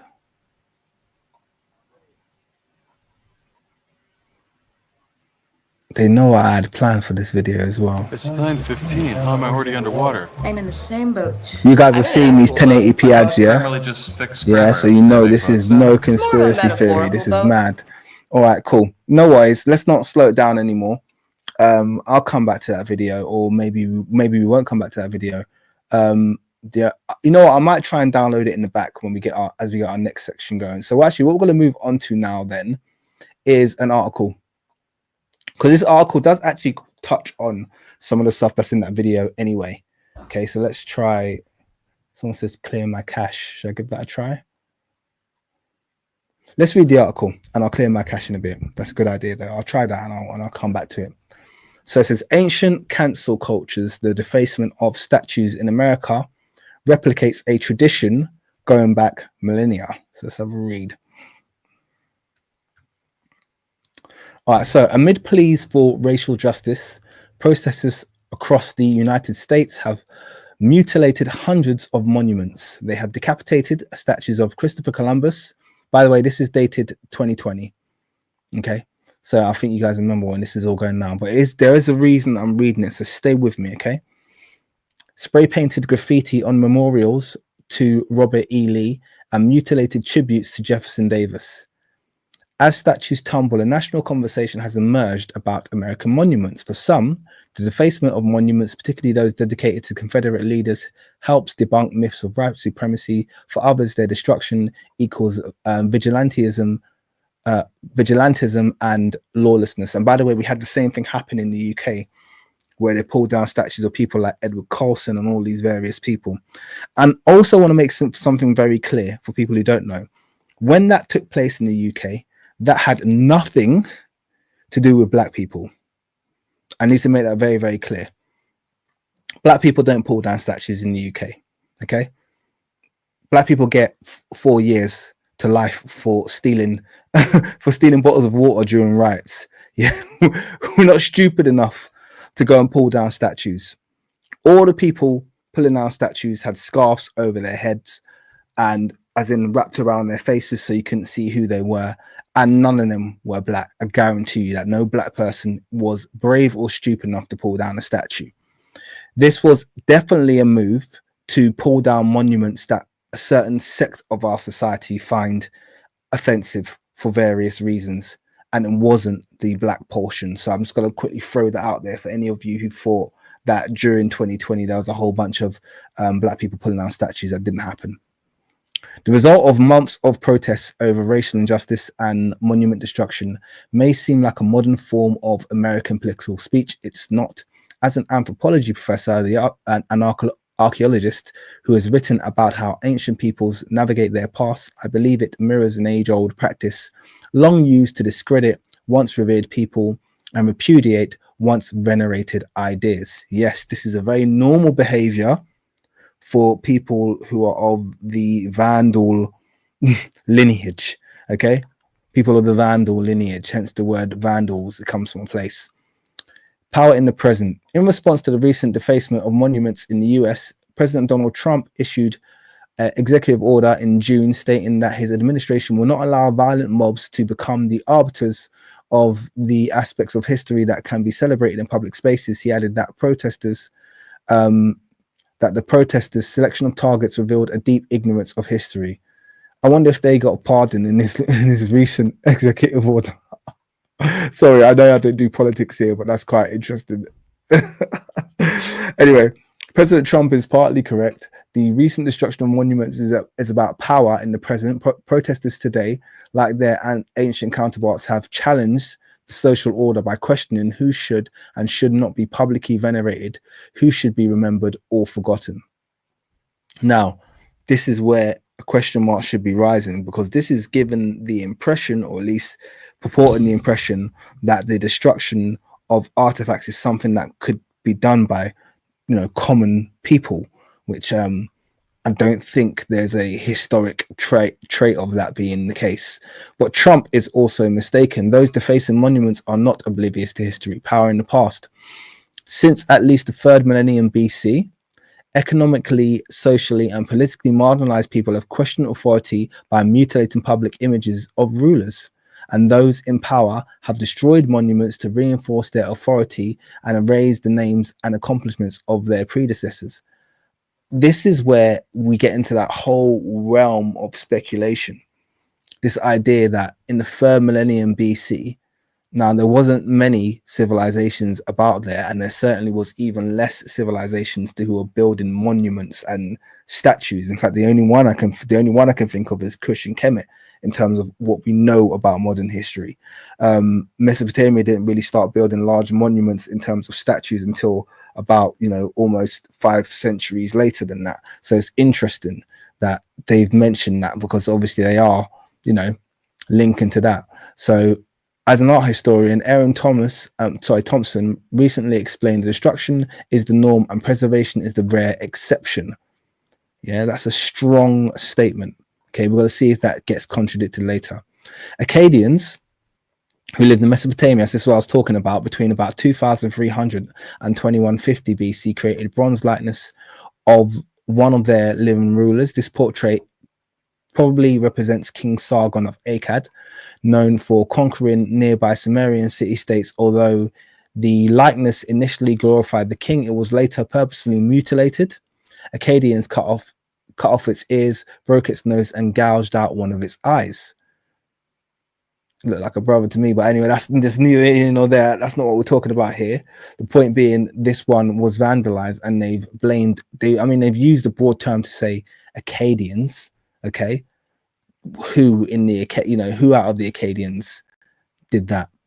Importantly, Akkadians chose to mar rather than obliterate this monument to Sargon. Their goal was not to erase history, but to show in dramatic fashion the downfall and the ultimate humiliation of a once powerful leader. Thousands of years later, Mesoamericans engaged in a similar practice. The Olmec, who lived in the lowlands of the Gulf of Mexico between approximately 1400 and 400 BC, purposely disfigured colossal heads. Now, these colossal heads were also buried, and actually there's a lot of insinuation that the vandalism was not done by the Olmecs. The vandalism was done in recent times, when once again colonists came across these heads and realized that they had to bury them, for the obvious reason that they had very strong phenotypic correspondence with the population that they were trying to take rights away from. So this is why this head, or all the Olmec heads, were found normally buried. None of them were in their normal place that they would have been. They were literally tried to hide them, and many of them they tried to vandalize, but didn't get very far, because I think they're made out of a really strong stone called basalt or something like that, and it's really hard to vandalize. They're better off just burying them. So they kind of got halfway through vandalizing them and then just gave up. But let's read on. These portraits of rulers' faces were carved from basalt boulders. The largest weighs about 40 tons and measures over 10 feet high. Many have had pieces of their nose or lips broken off. Others have gouges carved into the surfaces or pox marks ground into their faces. Many were also buried. So this is, the whole idea that was carried out by the Olmecs is a little bit laughable, because Anyway, scholars have proposed several theories to explain the defacement of Olmec colossal heads, and notice that they'll come up with many theories, and none of the theories will be, we did it. Come out of all of these theories. Oh, this might have happened. Oh, ritual, this and that. Well, none of the theories will go. Another possibility is that when colonists came over these very black faces, they decided to hide them. That won't ever come up as a theory. And maybe that these monuments were ritually killed to neutralize the powers of the rulers after their deaths. So this is an example of Western academic myth making with literally zero support, no anthropological support, there's just nothing. Okay, this is just literally made up.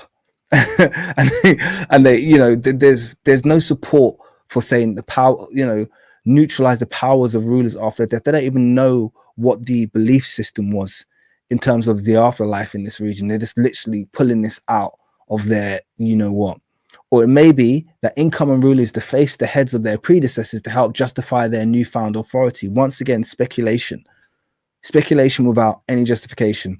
Many details about the Olmec colossal heads remain unknown. Elsewhere in Mesoamerica, however, the circumstances are more clear. In some instances, commoners purposely destroyed and reused portraits of rulers. Ancestral Chatinos occupied coastal Oaxaca, okay. Prior to the arrival of the Mixtecs around AD 1100 at Rio Viejo in Oaxaca. I'm not trying to say that anymore. Archaeologist Arthur Joyce and colleagues excavated the ruins of an ancestral Chatino, residence dating to approximately AD 800 to 1100. At that residence, Joyce found a piece of carved stone monument depicting the face of a ruler in a politically motivated move. The peasants chose to reuse the monument fragment, a powerful symbol of authority, as a metate, a stone for grinding grain and seeds. In other cases, so they found one example, just to read there, they found one example of someone using a piece of stone as a grinder, okay? And they're extrapolating that from a local person, using a piece of a statue as a grinding stone. They're now extrapolating from that an entire practice of defacement and destruction of monuments. That's a giant reach, okay? That is a monumental reach. I don't think there's any just no, come on, that's not the same as what you're mentioning here. In other cases, we know that incoming rulers intentionally defaced monuments dedicated to their predecessors, ancient Egyptians. This here, once again, this is just made up, okay? Because look at the example they give. Ancient Egyptians built numerous statues depicting pharaohs, including Ramesses II and Tutankhamun or King Tut. Yes, near the end of Pharaoh Thutmose III's reign, between about 1479 and 1425 BC, members of his regime attempted to erase the memory of Hatshepsut. Now, this, from what I understand, could be true, okay?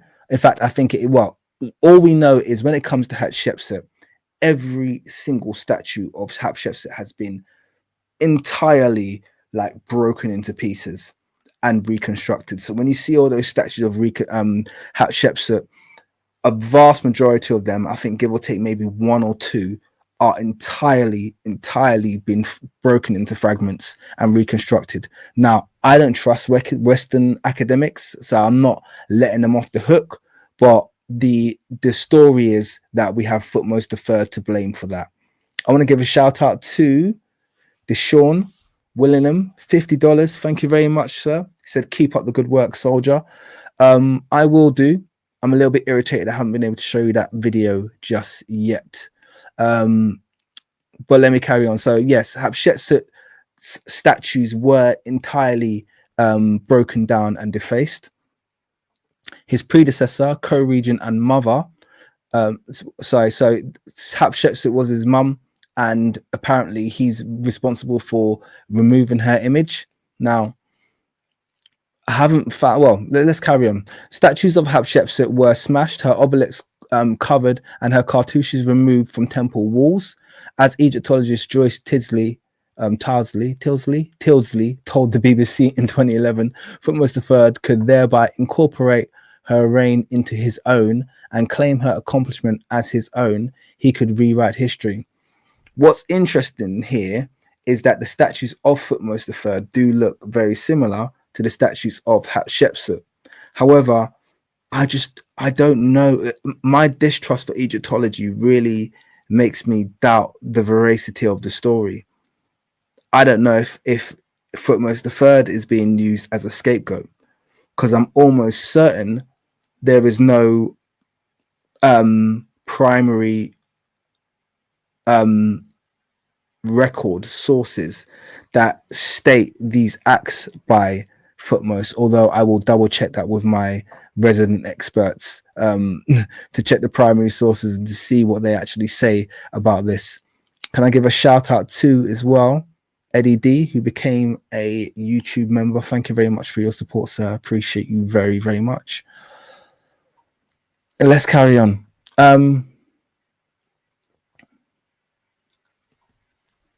Because the decision of whom to remember, humiliate, or ignore has always been a political choice, it should not be surprising that, as journalist J.C. Fortin has written, history is littered with the shattered remains of toppled statues.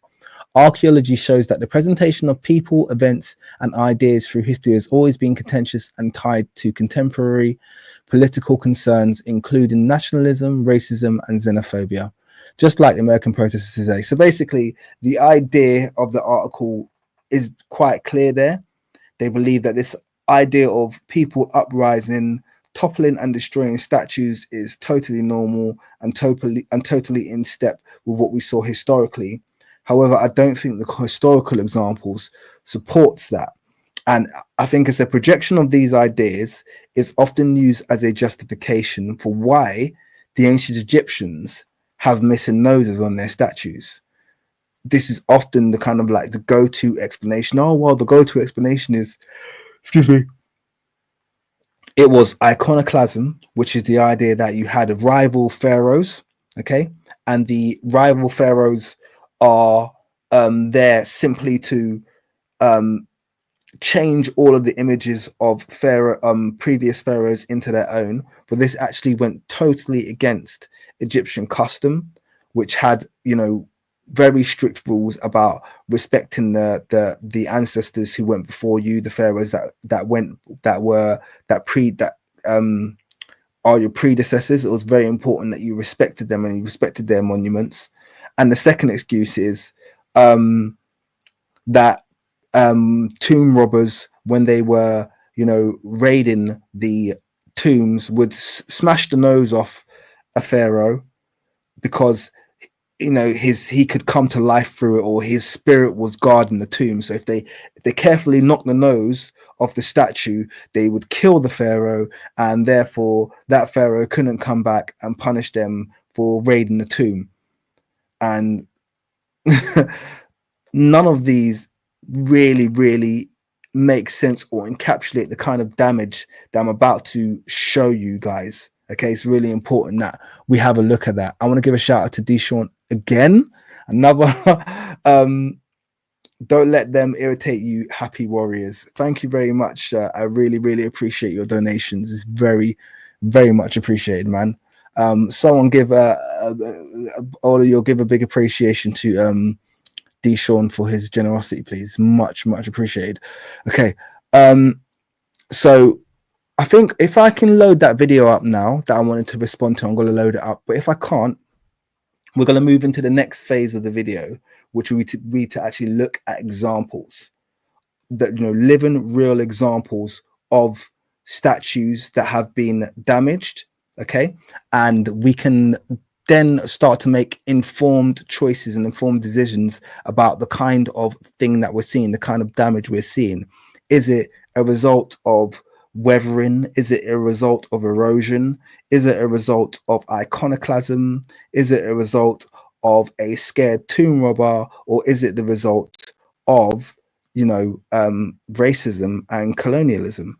Those are really kind of our options, and we want to make sure that we tackle this in as systematic a way as possible.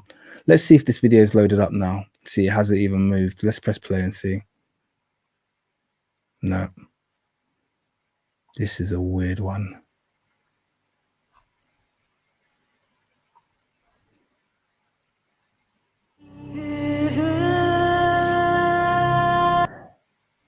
Yeah. I'll give up on that video. That's defo some weird stuff going on there. In fact, guys, if you don't mind, let me just I'm gonna just quickly remove my screen, and I'm gonna stop my camera as well because I don't need that full screen. I'm just gonna quickly do the cache thing. So bear with me for a second. Take a little break. We have been going strong for an hour and a half now. So let's take a little break. I'm gonna quickly see if I can remove the cache and then come back, okay? Let's see if that helps.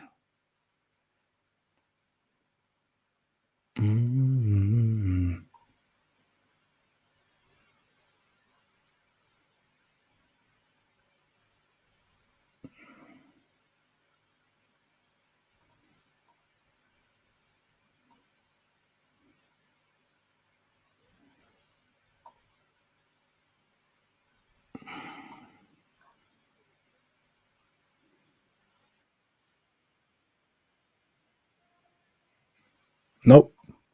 Okay, the cache thing didn't work. I think my last thing that I can do is attempt to download. Okay. Got 1 more minute left of our break, guys. Don't leave the stream. We're just having a quick little break. See how long it'll take to get this downloader going.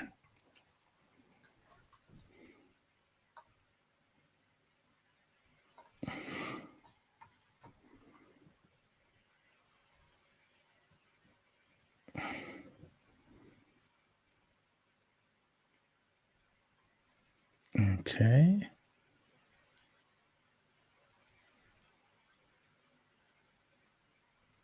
.360 or 1080. Let's just do. Oh no, it's no audio. So it has to be 360. It's acting weird. Okay, let's do that. Okay. I'm downloading it at 360p, guys. It's not going to look great, but hopefully it will work fine.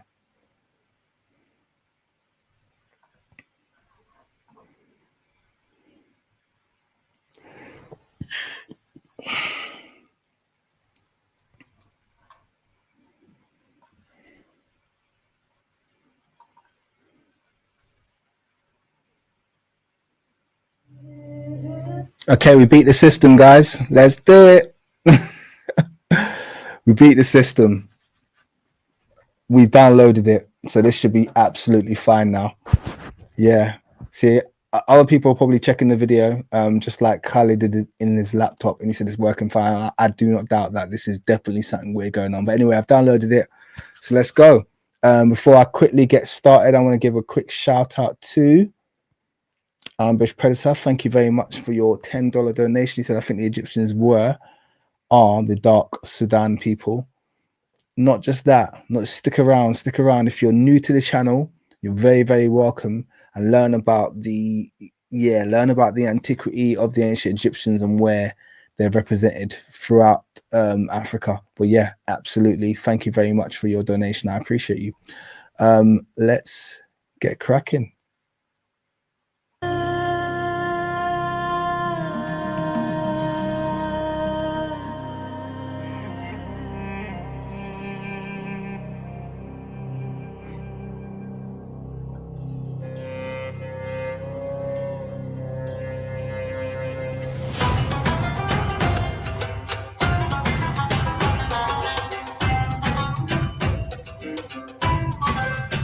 Now, this video is actually from a channel called, I think it's called The Study of Antiquity and the Middle Ages. The host that you're about to see, I can't remember what his name is, so he'll introduce himself. He actually passed away really suddenly, about a year and a half ago.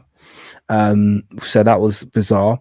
And actually, the channel was really good. It was actually a channel that I got introduced to, Dr. Rebecca Futo Kennedy, who I respect a lot. She's a really unapologetic scholar, and does stand up for truth, and I have a lot of respect for her. So the channel generally is really good. So when I saw this video, I almost fell off my chair about how bad it was. But I'll let you guys watch and judge for yourself. But yeah, I just thought I'd run that little introduction before we get cracking. Ladies and gentlemen, welcome to the study of antiquity and the Middle Ages. As always, I am your host, Nick Barksdale, and today I am here to guide you through one of the most debated and heatedly discussed topics in ancient history, and that is ancient Egyptian statues and defaced noses, or missing noses.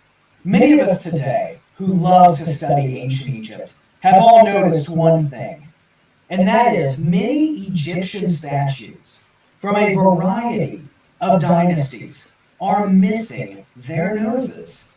And it is not an architectural design. No, these noses have been busted off. And so we ask ourselves, why?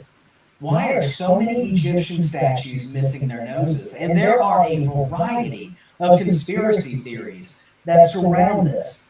One of the most prevalent is that it involves European colonialism and an attempt to whitewash North Africa and ancient Egypt. But don't get mad at me yet, because what I'm about to discuss will actually, in many cases, set the record straight. And that is the topics of natural wear of. So, just to be clear, set the record straight in your opinion, sir. Yeah, in your opinion. It certainly didn't set the record straight for me, but yeah, statues let's go. over time and ancient Egyptian iconoclasm. The theory that Europeans removed the noses of ancient Egyptian statues to hide their obvious African features is a bit flawed, and I'll explain why. Though European colonialism did many terrible things, stole many things from foreign lands not their own, I can honestly say, with the backing of academia, that defacing ancient Egyptian noses as a form to whitewash North Africa and ancient Egypt isn't actually one of those atrocities. So, just to be clear there, although European expansionism or colonialism did lots of terrible things, defacing statues isn't one of them. Enslaving the entire black race was one of them. Colonizing, destroying and burning everything they could find in Africa was one of them. Committing whole-scale genocides against people who they saw were phenotypically black in Asia, Europe, and different places was also one of them. But defacing statues is not one of them. This comes from a place of someone who is not either reading history in its fullness, or who is not accepting what they are reading about history, or who is reading history incorrectly. Because the crimes of Europe during the 18th century are literally too long to list. They are too long and they are too grave to list. There is no crime that was not committed by Europe in that time span. And so for you to kind of set this delimiter and go, well, you know, defacing statues was not what defacing entire buildings was done by Europeans. Raising buildings to the floor, erasing architecture was done by Europeans. How are you going to turn around and say that they would have a problem with smashing the nose of a statue? Where do you get your logic to say that with such confidence? And even the way he's addressing the idea of, you know, they did a lot of things. It's a very kind of like euphemized, kind of like subtle, kind of like, oh, you know, they were a little bit bad, you know, they did a few things. No, their crimes were heinous. Okay, that's even within the documented version of history that has been watered down. I'm not going to start talking about Operation Legacy on this cast. Those of you who know what that is feel free to Google it. I'm not even going to talk about Operation Legacy and how much that you did was erased from history. But even in what we have from history, we know that the crimes were far and wide. So how can you suggest that they would have an issue with defacing a few statues? That doesn't make any sense. And actually, before I hit play again, I'm going to give a shout out to Macy Graham.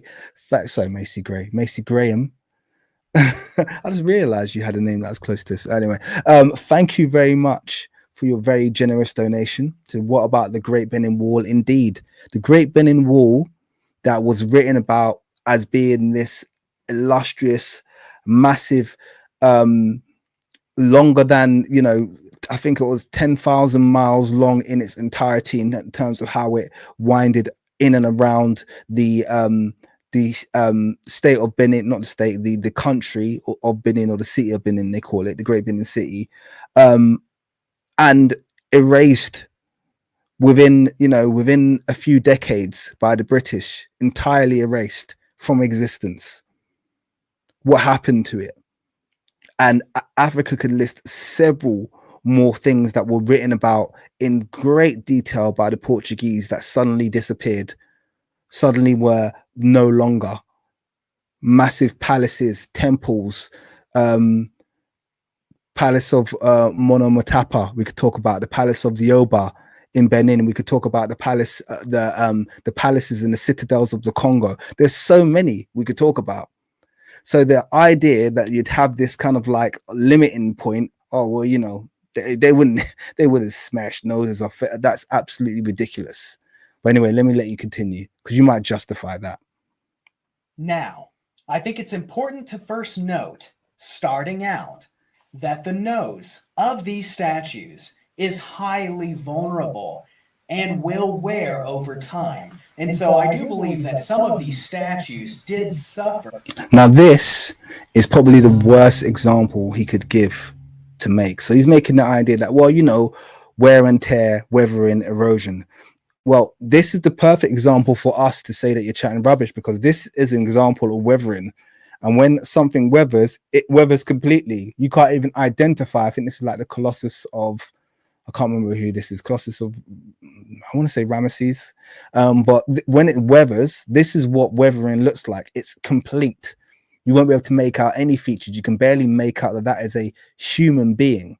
That's what weathering looks like. Weathering doesn't just decide, oh, I'm going to erode a nose and leave the rest of the face in perfect tact. That's not how it works. From natural wear, because it is exposed, because it does stick out of the statue and is subject to a variety of elements. However, what I believe the main contributing factor to be, in light of academic work on the subject, is ancient Egyptian iconoclasm itself and their religious beliefs, along with political rivalry. Now, I just want to be very, very clear. The whole gnosis of ancient Egyptian iconoclasm is an invention of Western academia. There is no primary support, because I've looked for it. There is zero primary support, i.e. Egyptian text, that mention the fact that a pharaoh would remove the nose of a previous pharaoh, or a pharaoh would destroy the artifacts of a previous pharaoh to show that they, you know, don't like them, or this, that, and the other. Okay, that's literally what you need to make a theory like this stand. You have to have some kind of primary support. In fact, what we find in the Egyptian texts is you find the exact opposite. You find many Egyptian texts saying that, you know, the statues and the monuments of the ancestors are sacred, how you must preserve them, how actually you must, if you are put in a position of power, you must actually do what you can to restore the previous monuments. That's literally written down, and I'll find those texts for you, and I'll read them for you probably before the end of this video. Okay, that's literally what's been written down. So the idea of iconoclasm is something that was entirely invented. It doesn't have any primary support. It's just one Western academic cooking up a theory and then you know spouting it out for as long as possible, and then another one literally, you know, quoting that false academic and saying, yeah, this is true because Steve said it.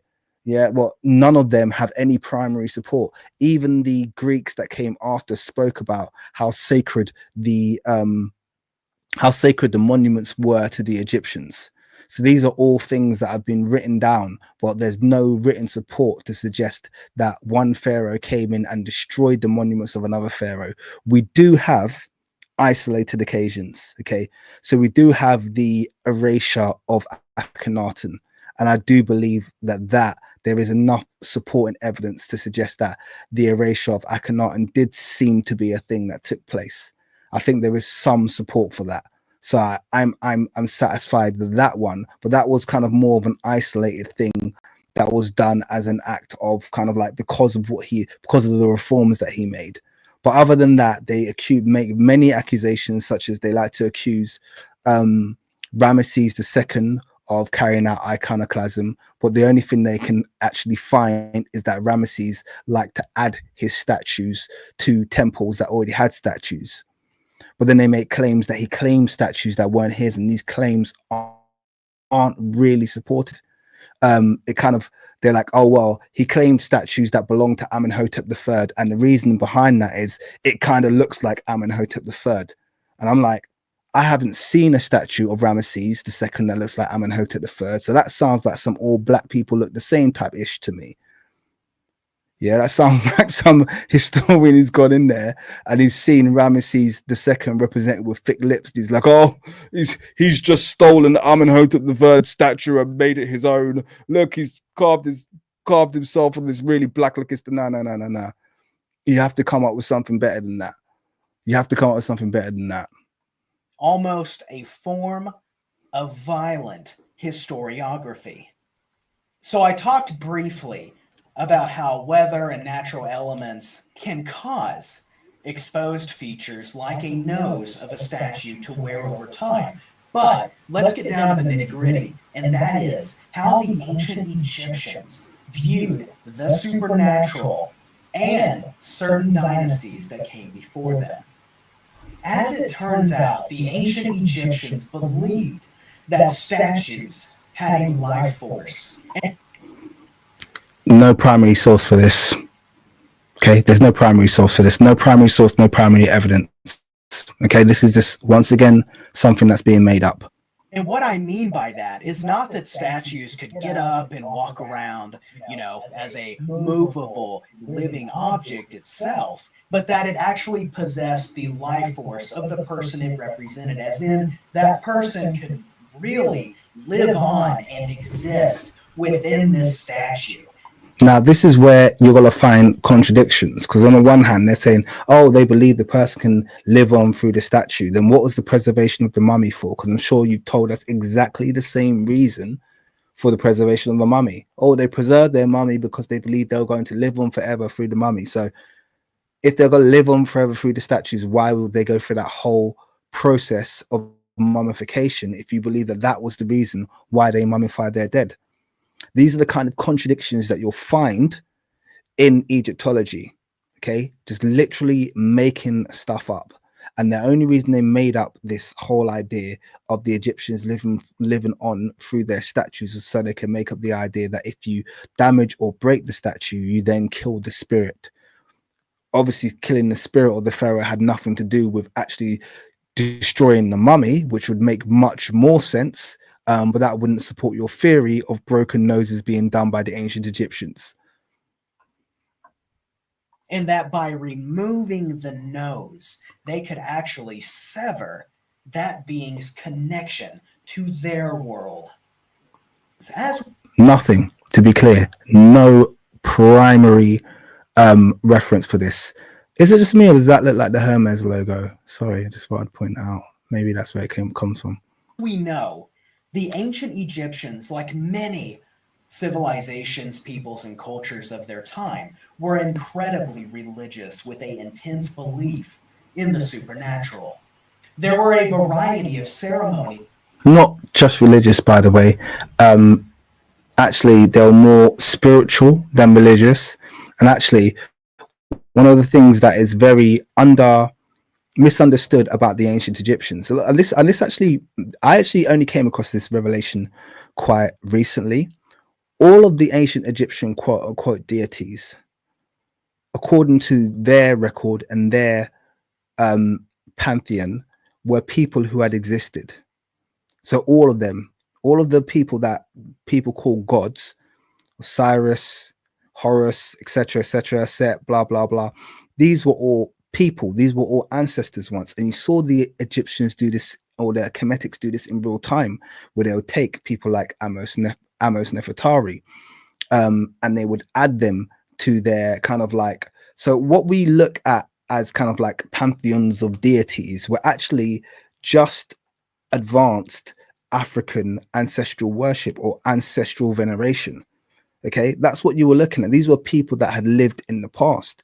They respected and they revered and they admonished people who, their ancestors that came before them. They lifted them up. They made them a part of their belief system. They made them a part of their science. They made them a part of their nature. So all of this kind of like, you know, the deep mystical, I get all of that, but also on a very basic level, ancestral veneration is something that continues on the African continent to this day. And what we see in ancient Egypt is just literally exactly what you see practiced across Africa. The veneration of ancestors. All of these people weren't distant, untouchable, unreachable. These people viewed these quote unquote gods or netters, as they were called, as people who had lived in the past. These were their ancestors who were there to guide them. So it's really important to kind of like, it's really important to understand that link between ancient Egyptians and their ancestors, and look at it no differently to how Africans revere their ancestors to this day. You revere those who came before you and you learn from their footsteps. And I know it goes a bit deeper than that, but I think there is a definitely attempt to to make the ancient Egyptian system fit into Western paradigms of religion and dogmatic faith, which it isn't supposed to fit into. It's supposed to fit into a system of African ancestral veneration. That is what it's based on.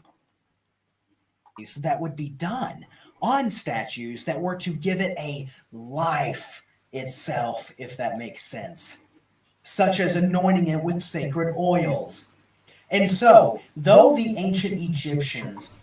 So he mentioned there the anointing with sacred oils. Once again, misunderstanding the fact that this is based in ancestral veneration, and it's not based in, oh, you know, the ancestor's going to come back to life through the statue.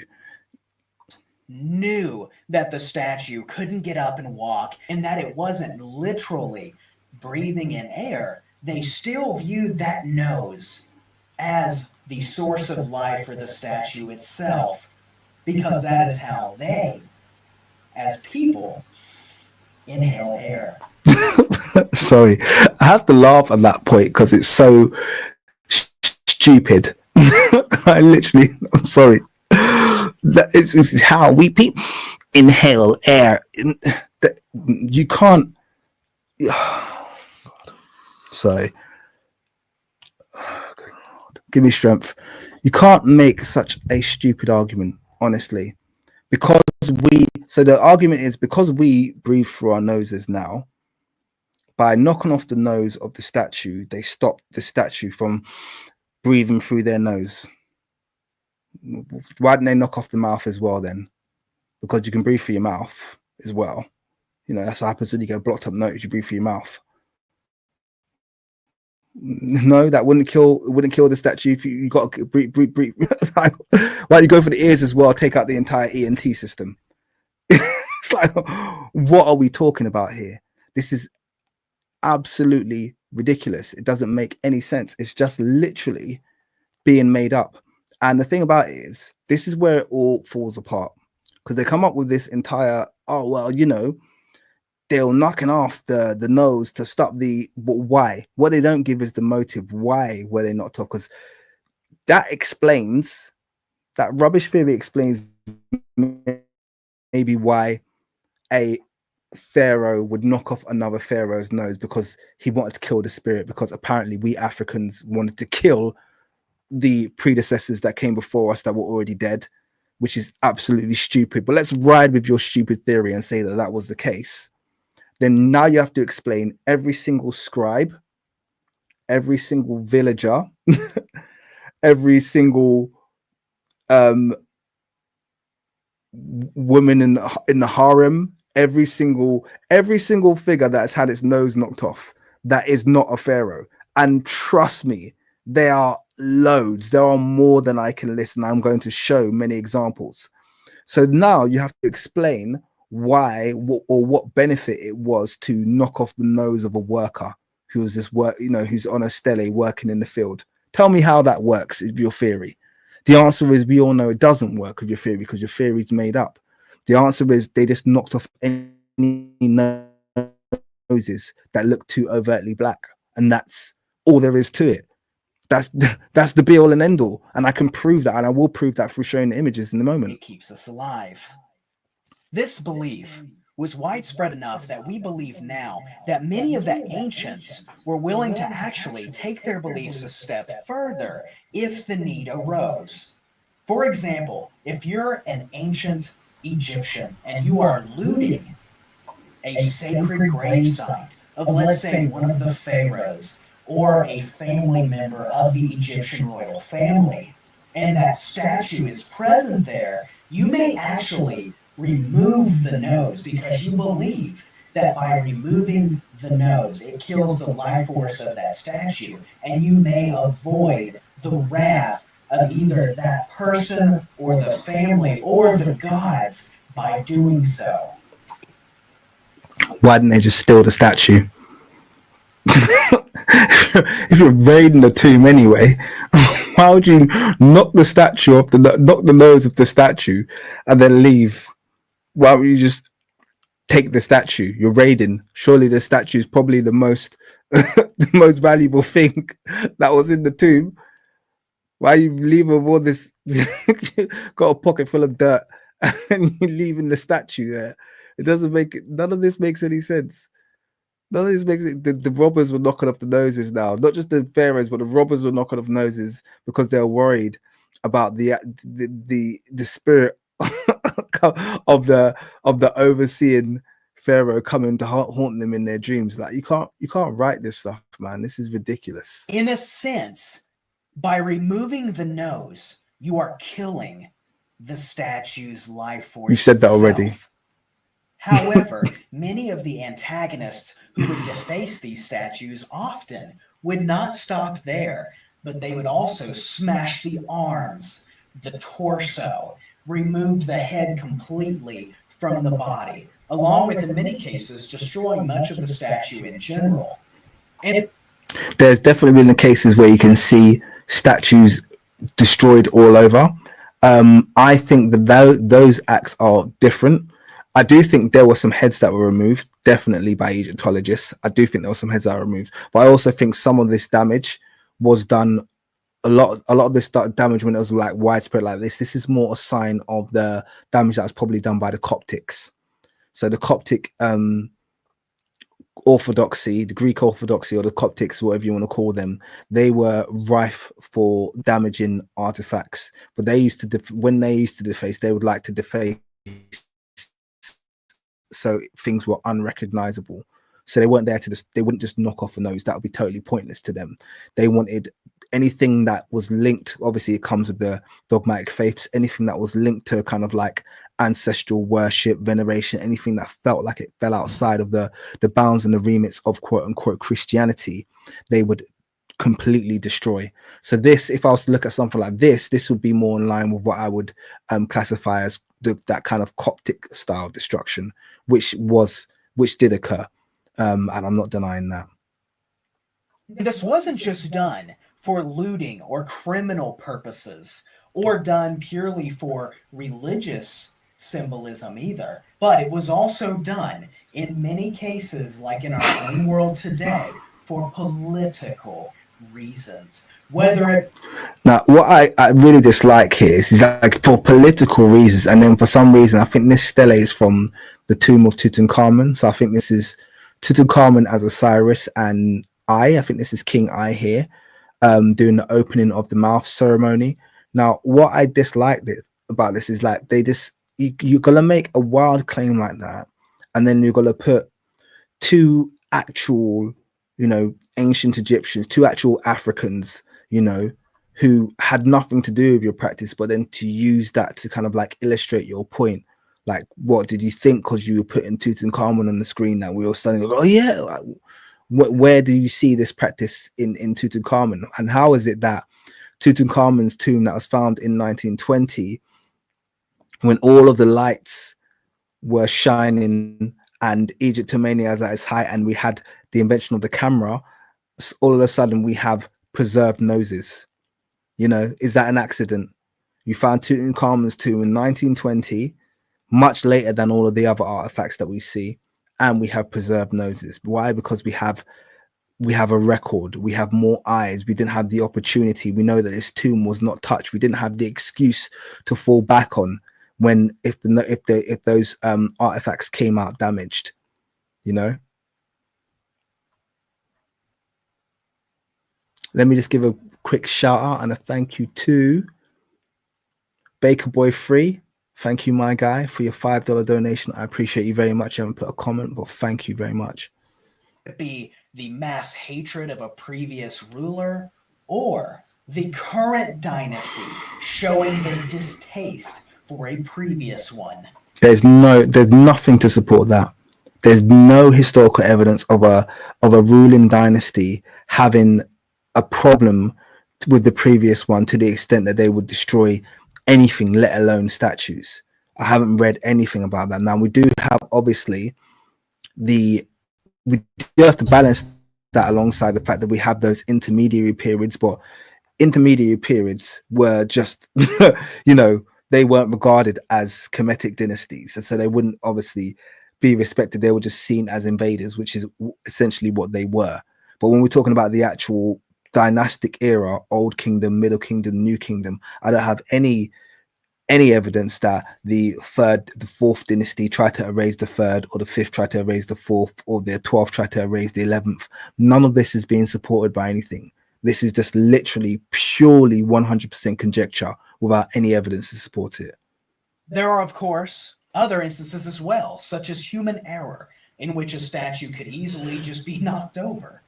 Whether it was being moved or people were reorganizing an area, it does happen. Humans do make mistakes.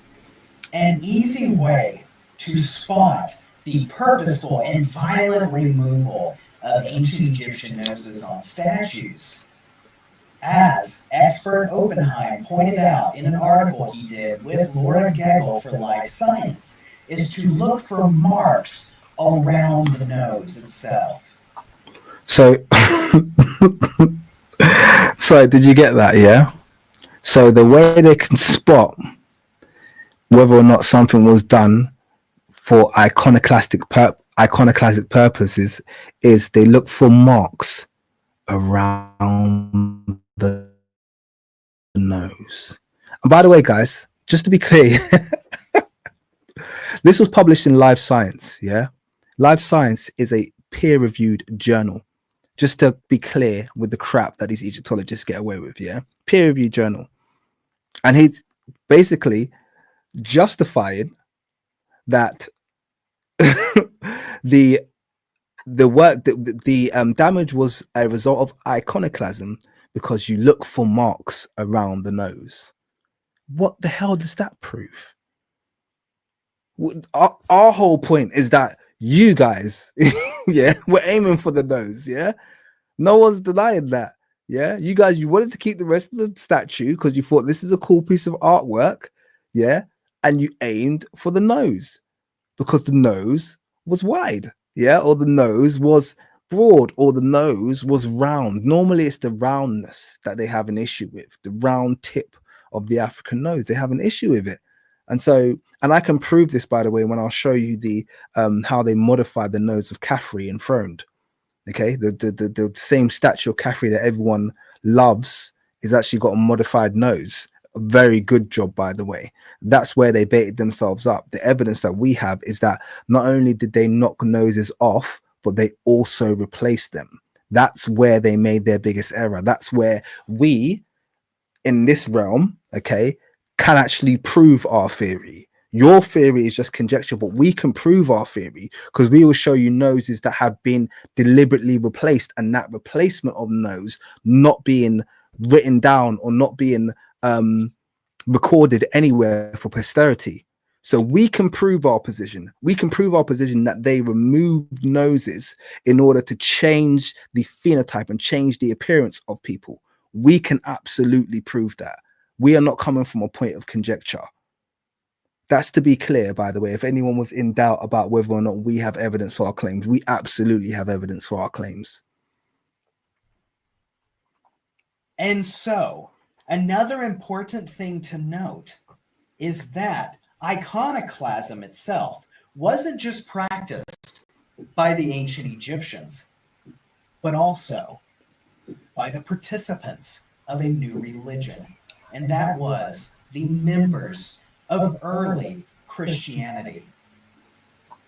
And so I personally don't believe it was just pagan ancient Egyptians and pharaohs who were defacing ancient Egyptian statues, but also possibly members.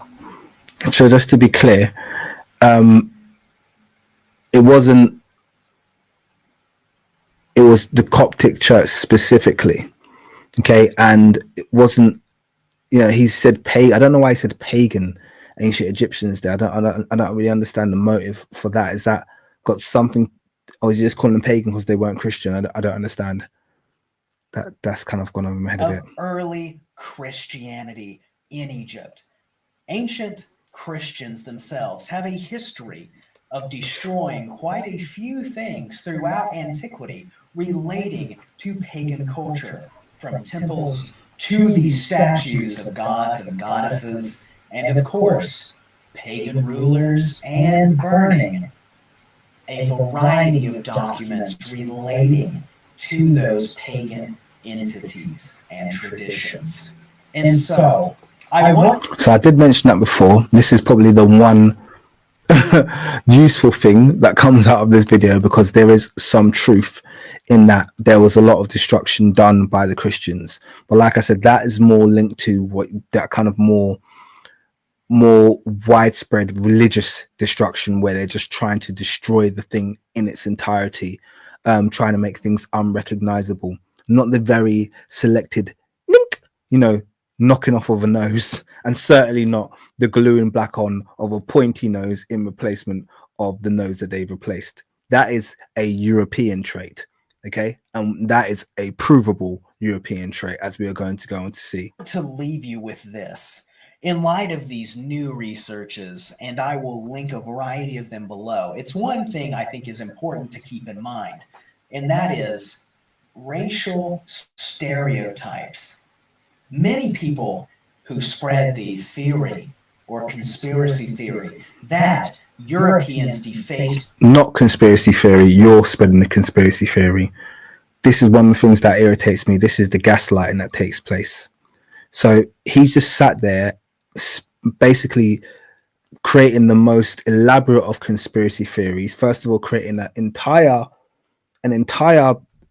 bloody trilogy of books about the ancient Egyptian pharaohs having living statues that come to life and breathing through the nose, so you knock off the nose so they can't breathe, and hating dynasties that come. Nothing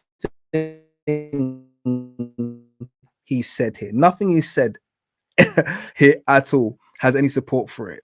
And he sat there and he said, oh, the conspiracy theories of Europeans knocking off noses, yet Europeans knocking off noses. We have like literally motive, we have evidence, we have everything that you need to not call something a conspiracy theory, and yet he's got to call that a conspiracy theory, and he doesn't have any evidence to support his position. This is literally typecast 101 European gaslighting. To these monuments on purpose to hide African features are actually playing into racial stereotypes. And if it's one thing I've learned working with experts on... how's that playing into racial stereotypes? No one's played into racial stereotypes. People are pointing out European racial stereotypes, which definitely existed in the 18th century and the 19th century. Yeah, definitely existed. In fact, they had this whole system built on it called colonialism and slavery. So yeah, racial stereotypes, my friend, contemporaneously was definitely a thing. And I mean, we know it remains a thing, but to be clear, in the period of time that we're talking about, it existed. So how can you say we're playing into racial stereotypes when the world was literally governed by racial stereotypes at this time in history? How do you not fathom that? What is going on here? Race and ethnicity in the ancient world, it's not that simple. What race and ethnicity in the ancient world? No one's talking about the ancient world. You're talking about the ancient world. We're talking about race and ethnicity in the modern era. Okay, in the early to middle modern era, when the Europeans created this thing called racism. Okay, and racism in that time really is that simple. In fact, it couldn't get any more simple.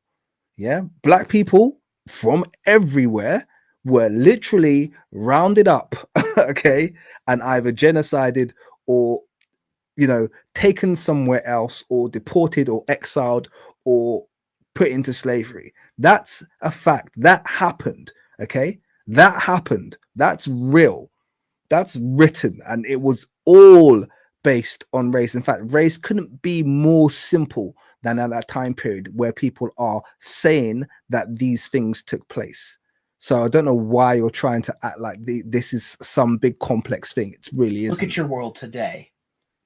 It's not as simple as black and white as it was. Sorry, but it was. That's the point. No one's saying that it is as simple as black and white. What we're saying is when this occurred, it was as simple as black and white. In fact, it was so black and white. There are several scholars who have written books about the fact that Europeans have changed history to wipe black people out of it. So how can you sit there? Oh my God, I'm losing the will here. Anthropologists in an outdated world viewed human races such as Caucasoid and Mongoloid, and another word which I'm not actually going to say to avoid a possible issue with YouTube, but I'm sure many people will know what word I'm referring to. And it's why I believe that it's important to debunk certain myths, because you've debunked nothing. Okay, you've debunked yourself.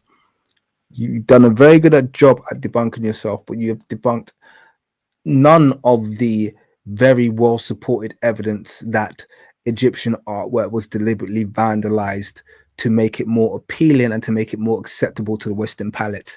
That is a fact. Okay, the only myth you haven't been able to, the only thing that you've purported was the entire idea that there was some kind of iconoclastic, you know, backdrop to these things taking place. It's absolute nonsense. Though well-intentioned, and in many cases it's natural to believe that that could have happened. In this situation, it's not one of them. And I think it's important to kick aside racial stereotypes, especially involving facial features. Ladies and gentlemen, thank you all so much. I hope you enjoyed the video. Give us a like, a share, and please, by all means, subscribe. And also, check out the links below in the video description to take you to a variety of articles on this subject. Okay, he's done well. Well done. End of the video now. So that's that, guys. I told you that one was going to be harder to sit through. A lot of people say this guy came good maybe later after meeting the doctor. I don't know. Like I said, I like his channel. He's got some really good stuff on there. But this video was a real miss. When I saw it, I actually was in many ways quite confused because I was like, what's going on? What's going on? I thought this channel was good, but that was one of the worst videos. Let me close that before I get shut down. Downloader I've seen. Okay, so let's have a quick look. I know it's getting quite late now and we're going for over 2 hours, but I wanted to have just a quick dive through some images so we can get a handle on the kind of damage that's been done and have a really honest outlook on the likelihood. I know that was a hard watch, guys. Thank you for sitting through that. But we can get an idea about the likelihood about whether or not this damage that's been done was done by tomb robbers or was iconoclasm, or it was simply Europeans causing damage. Now, this image on the screen, this is Amenemhat III. I'm sure you guys are familiar. I did my reconstruction based largely on this because I think this was based on a plaster cast mold. I feel very strongly for this statue. I like it a lot because it has a face that I'm very familiar with. There's something familiar about it, but I really, really like it. But as you can see, the nose is missing. Okay, and the nose has been deliberately targeted. This is granny diorite, so we can rule out corrosion. Okay, definitely hasn't corroded. And And we can also rule out the idea this was done by the Coptics because it's still preserved somewhat. We can still see the face. So they can see there's been a deliberate attempt here just to isolate and remove the nose. There's been almost no damage anywhere else on the face other than the nose, which gives us an idea that this was definitely a targeted act. Now, the only other argument that can be made is the iconoclasm to stop him breathing, but I don't think this is the case on this statue. Do I have anything to support it? Let's move on and see if any of the other statues give us a bit more insight. Senusret III. Now, does anyone know why Senusret III is quite a significant pharaoh to cover in a discussion regarding destruction?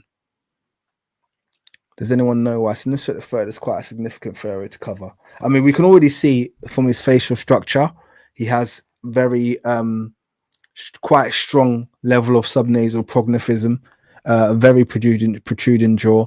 He's got quite protruding eyes as well. That's one of his real distinctive features.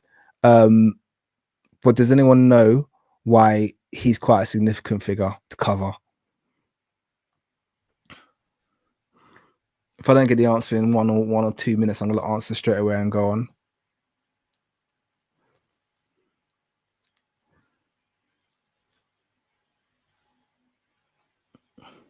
Okay, so the reason is, since I haven't had an answer just yet, the reason is he has, like, I've seen at least a couple dozen statues of Senusret III, and none of them have a nose.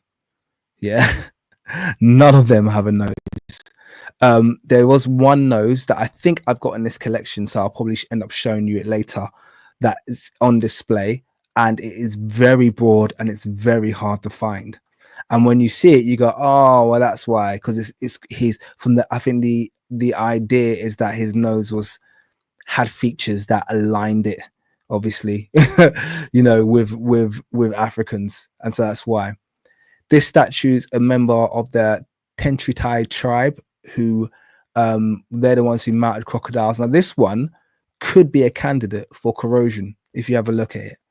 So this is why I included this one, because I wanted to show what corrosion looks like. Now, this nose could have been damaged as well deliberately, but I wouldn't make that argument with chest. This one, I would say no, there's a bit of even corrosion that's happened to the face here.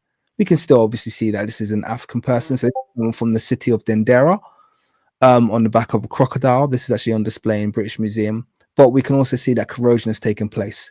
So this is why you can't use that corrosion argument with the ones where the nose is isolated, because you can clearly see the difference when you have even corrosion or erosion on the face. Let's move on. Now, why did I include this? This is not even an Egyptian statue, but I wanted to show you the kind of things. Now, if you've been on the channel for a while, you'll know that this is part of the British Museum. I showed this in a live stream quite a long time ago, about a year and a half ago. And the reason I'm showing this is because the nose, as you can see, has been replaced. They've done a sloppy job with a bit of cement there and a different stone. But as you can see, I think this was an Etruscan piece. So it's not Egyptian, but we're getting the same treatment. They've found a statue. They've obviously not been happy with the phenotypic presentation. The nose has been knocked off and they've put a different nose on, and they've taken their opportunity to change the shape of the nose, and they always will go for a nose with a pointy tip. You'll find all of the noses that have been replaced, and we will see a lot of them today, all have a pointy tip. This is deliberate. Okay.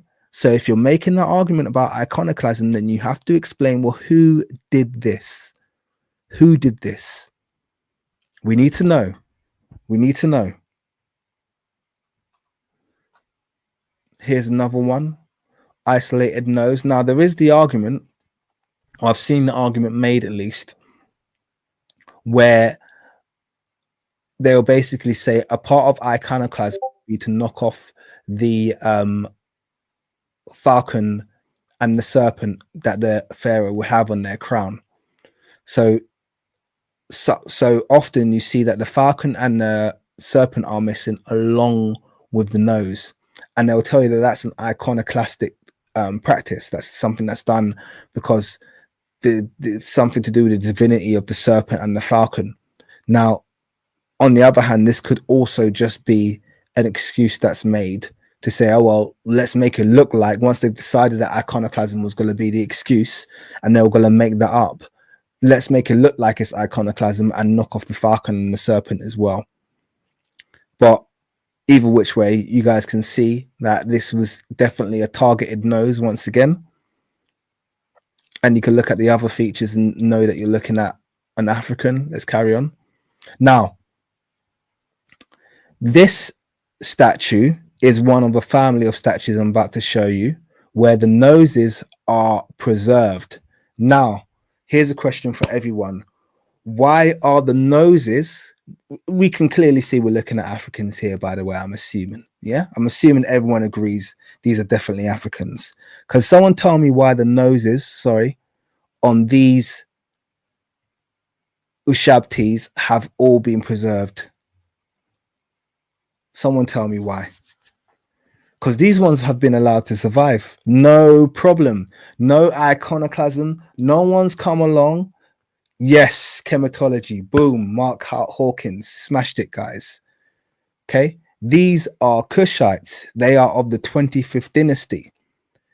For some reason, they were immune to iconoclasm. Their noses managed to survive. Here's what's more likely. Isn't it more likely that a dynasty that's supposed to be kind of like not even a indigenous dynasty, but a dynasty that came and conquered, wouldn't it be more plausible that their noses would be the most at risk? Wouldn't it be more plausible that they would have more enemies than anyone who wanted to destroy their faces? So why did Egyptology leave the Kushites? And the answer is everybody knew that they were black. Everybody knew that they were black. No one had any argument. There was no debate. Okay, 25th dynasty, those are the Kushites. Those are the black pharaohs. Keep their noses on the statue. Okay? Because they're not offending anyone, because everybody knows it already. There's nothing to hide there. So it's really amazing. If you look at the 25th dynasty, you look at a whole bunch of preserved noses. Anything that comes out of the 25th dynasty just happened to survive. Okay, and you can see the broad noses, you can see the African features. They've got the same, by the way, it's a great little illustration because they've got the same lips as the Egyptians. Okay, there's nothing different with their facial structure. This is what you'd be faced with a normal Egyptian, but normally we're not used to seeing the nose there as well, which really brings the face together. It's normally destroyed, but in this case, in the case of the 25th dynasty, preserved. Because there's no reason to knock the nose off. Even this statue, look how corroded this is. Look at the situation that this has been stored in. You have every excuse to say, well, if this nose was missing, well, look at the rest of the statue, it's been corroded, but somehow the nose survives in these 25th dynasty pharaohs. To me, that's all the proof that you need. Even on little shrubties like this, you have preserved noses.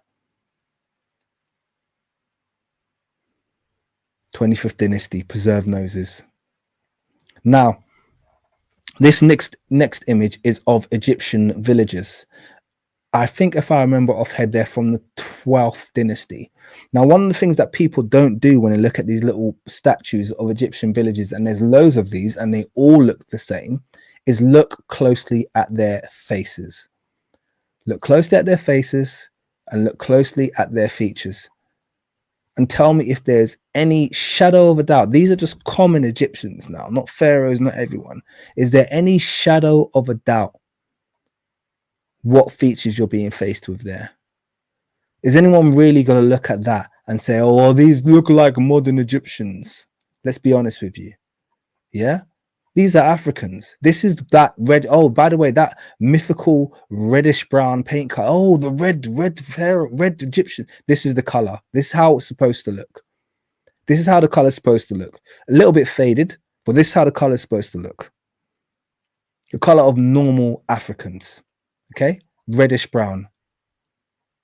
That mystical color that everyone argues about is the color of everyday Africans.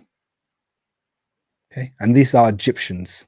Okay, there's no argument about that. There's no debate about who these are. And you get these villager images, you get loads of them. Here's some more. Look at the facial features. Look at the colors. Facial features and colors.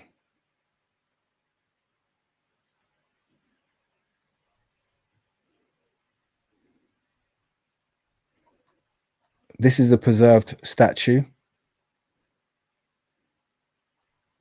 I'm trying to remember if this one, is this Osiris? I'm not sure. I can't remember this one. Once again, let's give you a glimpse of that reddish brown color, and I want you to see a preserved face and just see the difference when the nose has not been knocked off. Once again, let's imagine the nose was missing here. This will look like every other statue you've seen, but you need the nose intact sometimes to realize what they would have looked like had the nose not been removed. Now, some steles. Now, the reason I'm showing you these is because sometimes, like we've already discussed, people make those claims about, oh, well, iconoclasm, they would target the pharaohs and target this and target that. Well, on a lot of these war steles, you just have normal people, sometimes workers, sometimes nobles. I would assume these are nobles because of the hairstyle. But then you have someone who appears to be a worker behind them here, based on the ethnotrichology.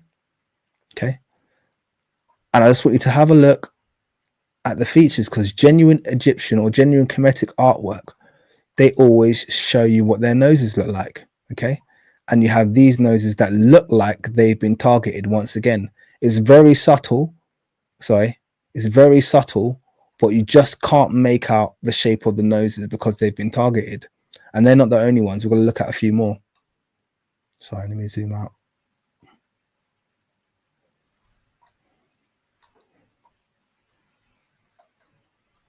So here's another one where the face has been targeted.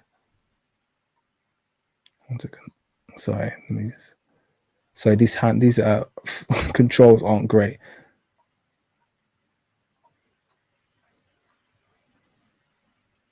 And here's ones, I'm going to show you one where you're going to be amazed at how deliberate, like this one's quite deliberate. You can see here, this face has been entirely mutilated, and this is not a pharaoh being depicted here. And let me zoom out here. This is quite a well-preserved one. Really nice one, showing a dolichocephalic head. But I want to move on. These are images that I took. Oh, here we go. So here's some where you can see the nose has been deliberately targeted there. Okay, this is a wall stele. This is a wall stele, and they've targeted the nose.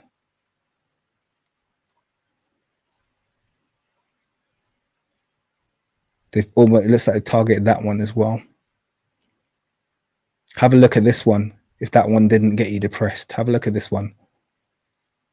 And people telling me this is iconoclasm. So they came into, so these iconoclasts came in, and these essentially workers or priests who are performing this, it looks like some kind of ritual killing of a cattle. Have a look at that face there. Have a look at that face there. Tell me if that's anything other than the targeted destruction of someone's facial features. Why would they need to stop these people from breathing? What threat were these people offering?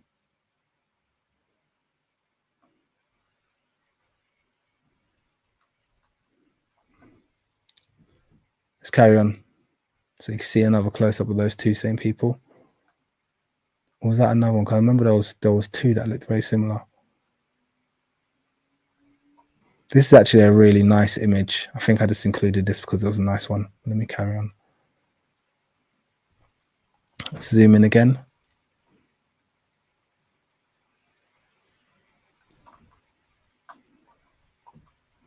So look at the features when they're preserved. Okay, this one's, the nose has been targeted again. They haven't done a very good job because to me, it still looks like an African. But look, even when drawn from the side, they show such an attention to detail to show the fullness of the face, the fullness of the lips. This isn't what you see. What you see when they reproduce these steles and they reproduce papyruses, they always get rid. You'll never, when was the last time you looked at a stele that's been reproduced and they showed you the lips with that amount of protrusion and the nose with that kind of round tip? You won't see that. They'll always try their best to mute and to hide what they classify as the African phenotype. And what people have actually gotten used to seeing is their reproductions and not the genuine artwork. Because if you look at the genuine artwork, it always looks like this. Almost always looks like this. Here's another targeted face. Look at this. Looks like a princess and a prince. Both of them have had their faces targeted. The princess has had her nose, but she still looks like a very African woman. They still managed to communicate her strong prognathism, as is his strong prognathism, showing such African features, irrespective of the fact that they've, once again, is that iconoclasm? Is that targeted erosion? Would someone like to tell someone what happened there? The water drops just happened to run on both of their noses and nowhere else. Someone was trying to stop these steles from breathing. No, this is targeted destruction of African features. Yes, and I agree, she does look very African, irrespective. And so does he. This is a complete wiping out of the nose here that you can see. And just to be clear, I'm not sure who this is. I haven't got a name for this one, but it hasn't done a very good job of hiding the Africanity of this person anyway. Here's some more villagers, because I like to show the facial features and the color of these statuettes. I don't know how people can look upon these and try and deny that these people were African. It beggars belief, honestly. Nice close-up of the features there. This one's wearing dreads.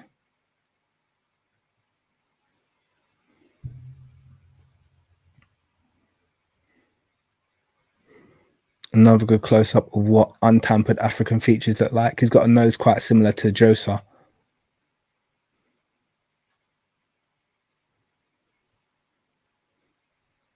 Another image of villagers, just in case you weren't sick of those. Okay. That mystical reddish brown color that 60% of Africans walk around with every day. Another image of the villagers, and there's that. Oh, by the way, this is that mystical yellow color of the women. Yeah, there's that mystical yellow. Like I've said before, and I've said it many, many times, often the yellow is the undercoat, like the red is the undercoat. The top layer is brown. So it's just showing the kind of the undertone of the African. But they're still Africans. This is how untampered villager statues look like.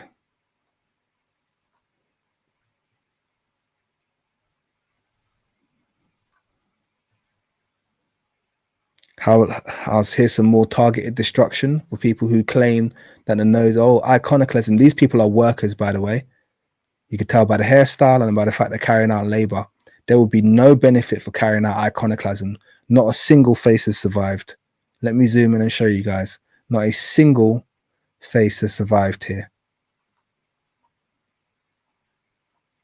Erosion, iconoclasm, or vandalism? Which one is it?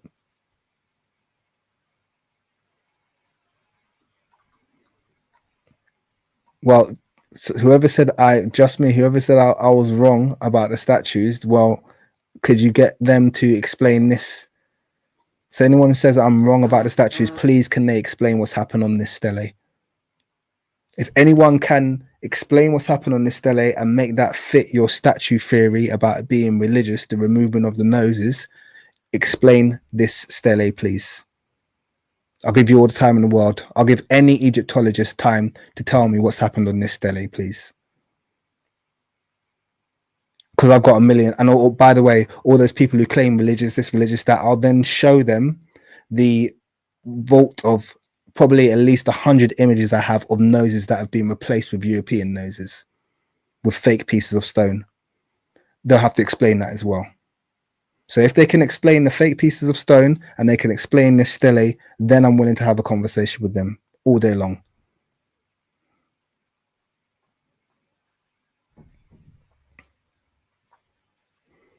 This face entirely smashed off.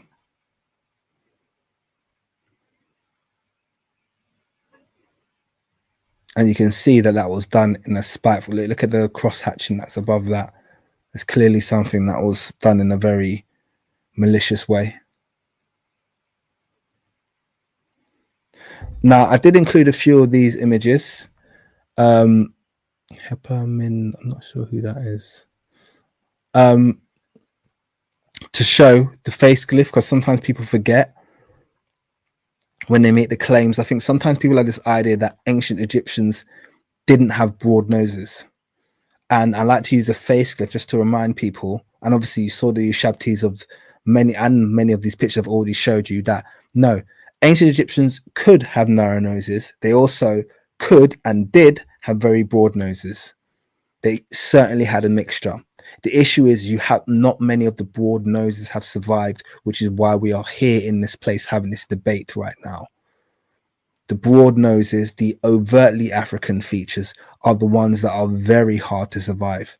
So the face glyph is a really good reminder of what the ancient Egyptians presented as their cumulative image for a face. Okay, and it was always drawn the same way. In fact, it's got to the extent where Eurocentrists will say, oh, the face glyph wasn't even an important glyph in hieroglyphics. It literally meant face. It meant person. And they say it's not important because, because it's got a black person's face on it. That's how desperate they are, which I think is hilarious. Anyway. So what's going on here? Okay, so this is actually a Cypriot statue. I'm not going to talk about the diadem now. I've spoken about it before, but also nose missing. Okay, and look how much it changes the phenotype as well. Now, I'm not saying this is a black person. Also, I'm not saying it isn't a black person. I'm just saying that the nose is missing, and just look how much it changes the phenotype.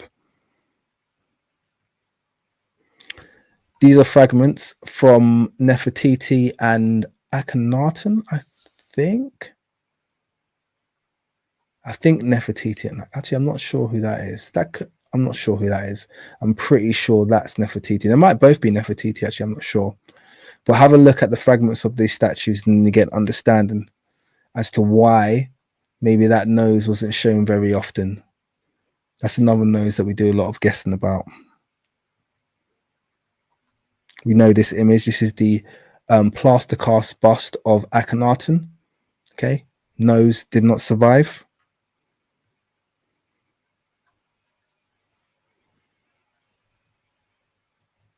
And the plaster cast bust of Nefertiti, nose once again did not survive.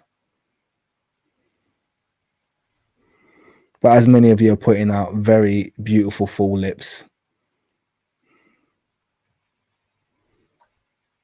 Amos Nefertari, nose did not survive.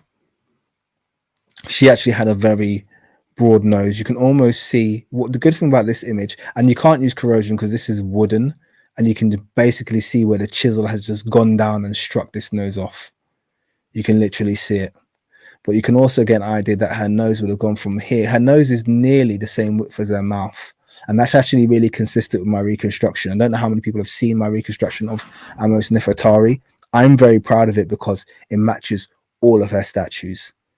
Honestly, I can say that with that's probably one of my best reconstructions I've done. If you haven't seen that one, it matches all of her statues. And her nose, you can see here, is pretty much the same width as her mouth. But they've just struck it off. So you can barely see it there. That's clearly, even just looking at that, as a very African woman. Obviously, that's almost. I know. Also, this statue has been sanded down. I only noticed that actually recently. This statue, and she's got another statue that has been sanded down, because I actually believe that she was depicted really dark in all of her statues, as in a very, very, very dark brown. I'm not sure who this couple is, but they've both been given the nose treatment. Okay, once again, not pharaohs. So once anyone who's arguing for those religious things or X, Y, and Z, explain why non-pharaohs and just common people were also having their noses erased.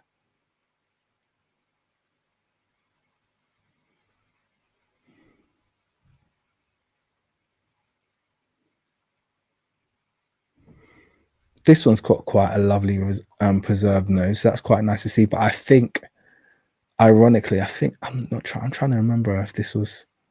Yeah, I can't remember what the caption on this image was. Very African face. There it is from the front. This guy looks like properly Ghanaian, man.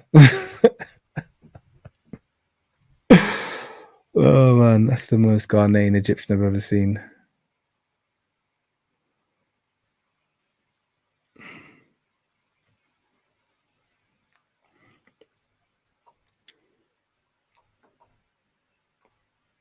Nose treatment again. This one's a bit more subtle. It's more of a sanded. Still looks super black, so doesn't matter. No, there was a reason I included these three. Let's have a look. I mean, these are brilliant pieces. This looks like a triad of, once again, another very, very African looking family there. I'm trying to remember why I included these. Maybe just examples of what they look like when they're preserved. Well, not fully preserved. I think the boy's had his nose dealt with. Yeah, he's had his nose dealt with.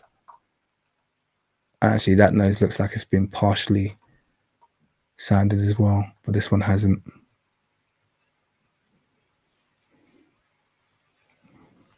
I'm sure you guys have seen this one before. I think it's a scribe. Nose targeted and missing. And the nose of the baby. What's the baby gonna do? It's missing.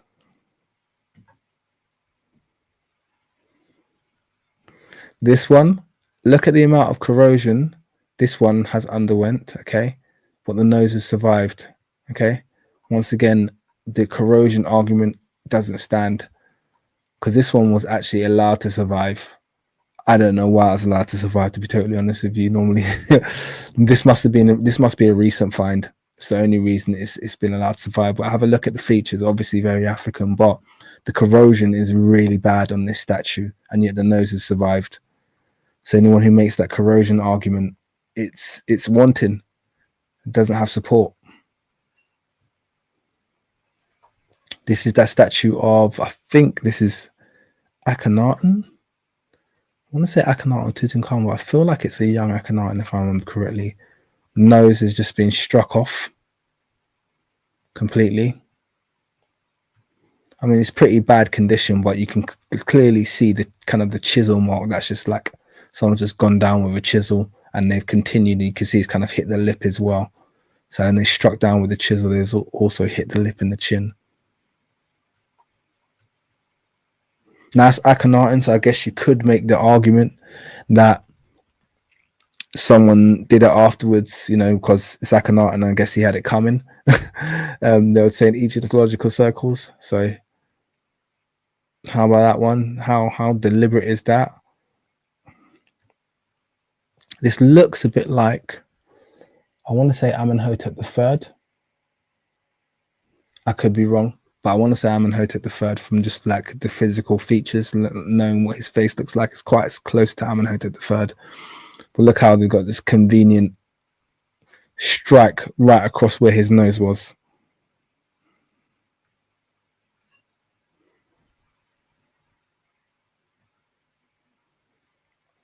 This one is just very, very deliberate. Okay. And interestingly, the uraeus has been preserved. So the serpent is still on the head. So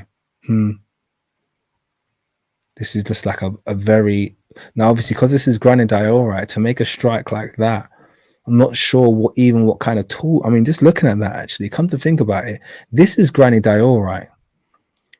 So to make, you're either gonna, so here's the thing. Okay, so this is where the conspiracy theory starts to have some veracity. Well, it already has, but have a look at this. Yeah, someone said axe. You couldn't do this with an axe in granite diorite because an axe would have no, iron tool would have no effect on granite diorite. It's either going to smash it into pieces, yeah, or it's not going to have any effect. It's not, you're not going to get a clean line like that. That requires a tool for working granite to give you a straight line like that. Basically, you need a substance that's harder than granite. And I'm not sure how many they are, but there's not many. Yeah, I'm not sure of how they are, but I don't think there's a lot. So I'm looking at this one here, and this one really should be a bit of a smoking gun in terms of how did they, what kind of tool was used to create that kind of precision incision. None of that goes in line with the idea of tomb raiders coming in. It doesn't go in line with the idea of this being some kind of iconoclastic act either. Okay, this is more, once again, I'll lean on the side of people with the capability to create a strike like that. And once again, you can't do this with an iron or steel tool. Wouldn't have that kind of effect. You couldn't get that clean line out of a granite diorite statue. And you can Google that if you want. You can check that out. Iron has no effect on granite diorite. So this is really interesting. This one definitely would warrant further investigation as to how they created such a clean line. Because I accept the fact that when a nose is just knocked off and you've got kind of like the shattered nose, yeah, anything hard could do that if struck in the right place. But for it to do that kind of, to make that kind of incision, that straight line incision, you need a granite diorite working tool.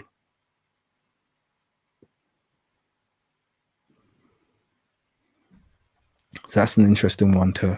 That's definitely worth an investigation. There's another close up of it. You can see that. That's a dead straight line.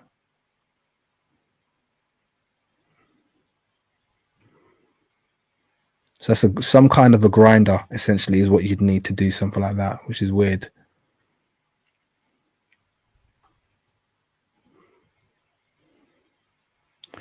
Now, these are two of my favorites because this is where we get out of the realm, or at least we move left of the realm of conjecture and more into the realm of, well, explain this one then. Okay, both of you guys know because you've seen this already. Okay, Ptolemaic statues, nose replaced. Let's get a closer up look. 1 second, zoom out a bit. Okay, so if anyone tries to tell you about, oh wow, iconoclastic noses, oh wow, it's iconoclasm, it's got nothing to do with you know, it was anyone can do it. Okay, straw man argument. No one said let's read the comments. Straw man argument. No one said that iconoclasm is for one reason, it be it religious or racial. Okay, so since the Sphinx's nose was knocked off, Europeans admit iconoclasm. Okay, I see your point, but they don't admit an iconoclasm. So that's the problem with that statement. So I'm just reading out this comment over here. So since the Sphinx's nose was knocked off, Europeans admit iconoclasm, but they don't. They don't admit it, okay? But they have to admit this because no one else did this. This is the nose, original nose of the statue has been knocked off. A recess has been created.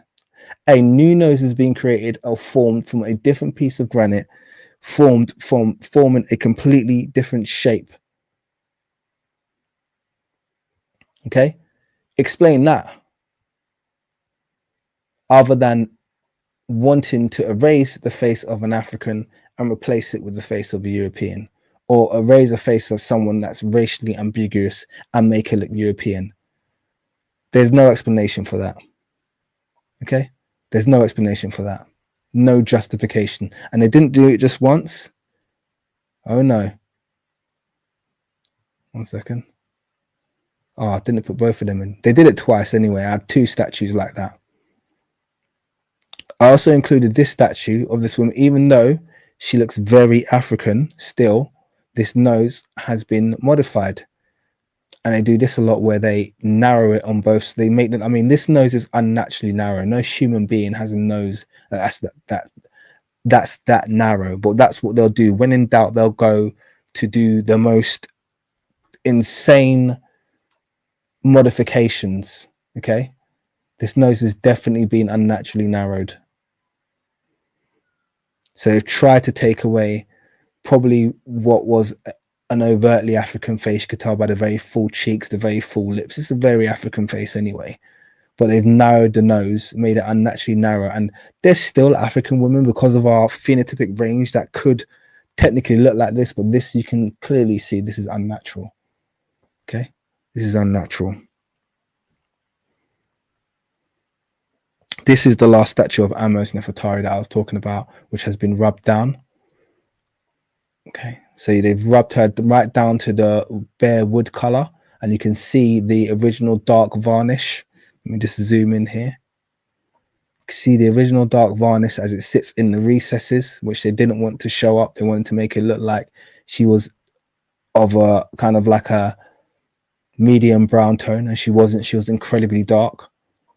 And they've also doctored some of the features, as you can see, the saw marks and the sanding marks around her nose. So they've tried to doctor her features on this statue. It's still Amos Nefertari, and she still looks very consistent in her other statues. Is that Tutankhamun? I'm not sure. It's someone as Amun.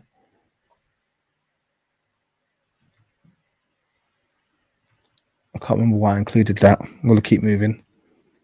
If I can't remember, I'll keep moving. This is the statue of King Tut at the Louvre that I've referenced a lot. I love this image because it looks to me undoctored. Wonderful image. And this is actually one of the truest representations of Tut's nose that you will get.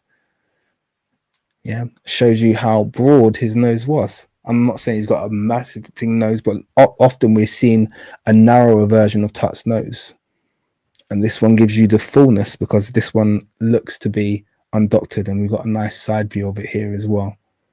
So he has a beautiful African nose, very Rwandese looking, very, very Rwandese looking.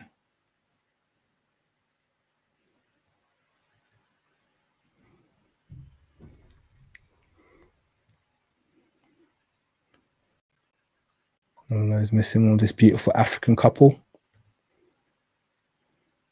Some more targeted destruction. Anyone who can explain that using the religious argument, please do. Or using Pharaoh's past, please explain. To completely erase the woman's face there and try to make it look like some kind of corrosion, but any idiot can see it's just deliberate hammer blows to get rid of the woman's face.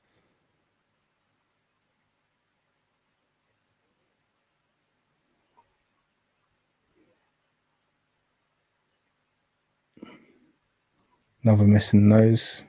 Let's keep it moving. Oops, 1 second, what was that? Wood, okay, doesn't corrode. Okay, that's been, you can see that's been struck off with a chisel. They didn't even bother sanding that after this. Hit that with a chisel, I can tell by looking at it straight away. Struck off in a single blow.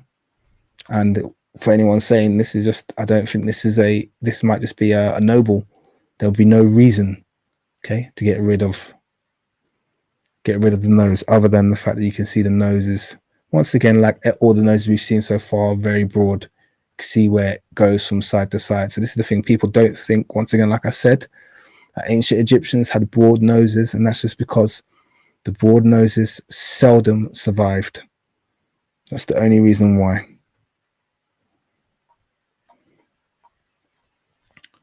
This must be Akhenaten's daughters because it looks like them. Yeah, beautiful image of Akhenaten's. That must be Akhenaten's daughters because it looks just like their statues. Akhenaten. Look at the features once again. Okay.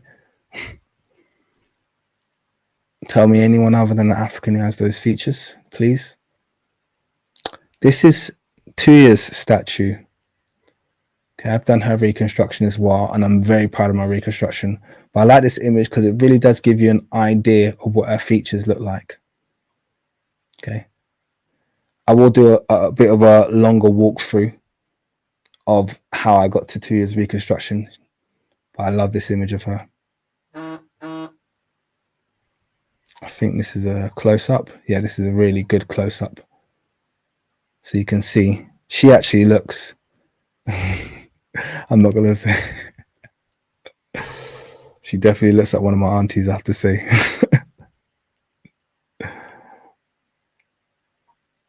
I think this is Amenhotep III. One of these statues where the nose didn't survive.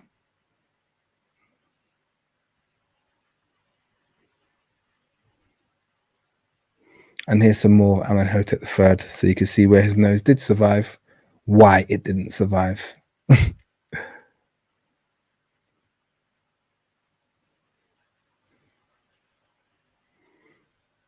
And some profile shots of Amenhotep III. But we know what he looks like already. Now this is a side profile shot of Tuya. So looking at, you saw that statue of Tuya earlier. This is where I was able, because I had all these images stacked up, I was able to do a really good and I think accurate reconstruction of Tuya. So I'm really proud of this. But this is a side view, and just look at the projections of her face. Really beautiful African face. You see her from the front. Oh, this is Amenhotep. This I thought was Amenhotep III, but apparently this is just from the period of Amenhotep III. Although I think it's very consistent with him. Perhaps lips a little bit larger than normally seen in Amenhotep III. So anyway, those of you who know, when I did my reconstruction, I didn't actually take this one into consideration because I thought the lips were just outside of the range of acceptance for Amenhotep III. So I kind of like kept it there, but I didn't actually use it. But probably a relative. I mean, this one, this pharaoh, I mean, someone told me that that nose wasn't broken off on purpose. Even with the nose broken off, you can see that this is someone with a strong South Sudanese phenotype. A strong South Sudanese phenotype here. Okay, very strong. And look, just look at the work they had to do to get rid of that nose. Okay, there's no messing about here.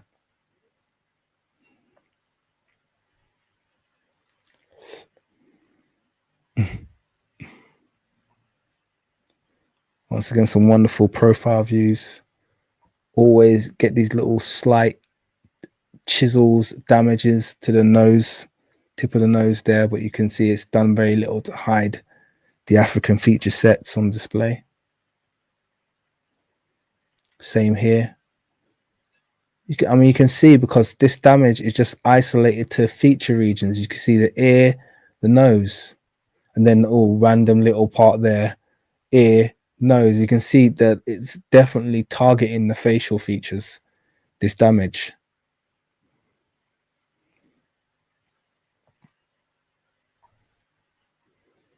This is corroded, legitimate corrosion. Okay, wouldn't have any argument here to say that this is a corroded statue. We can all see the difference, can't we? And this is a deliberately targeted statue where the nose and the lips have been deliberately targeted.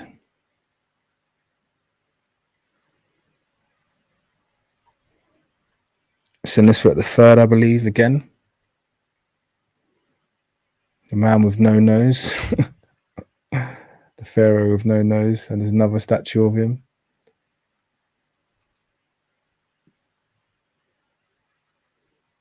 Again. All right, so we've seen a load of statues now. And by the way, I've got probably about 3 times more that I could get through right now, but I do want to move on really quickly before we wrap up today, because there's just 2 more things I want to show you. All right, so the first thing that I wanted to show you was the tomb of Irukaptar. Okay, I want to show you tomb of Irukaptar, and this is a very brief one, just to really, we've already seen a couple of really good examples of nose replacements, direct nose sabotage that falls outside of the realms of iconoclasm that they've tried to paint and they've tried to sell. But what's really interesting about what I'm about to show you about the tomb of Irukaptar is that you can see real time what pre and post damage looks like.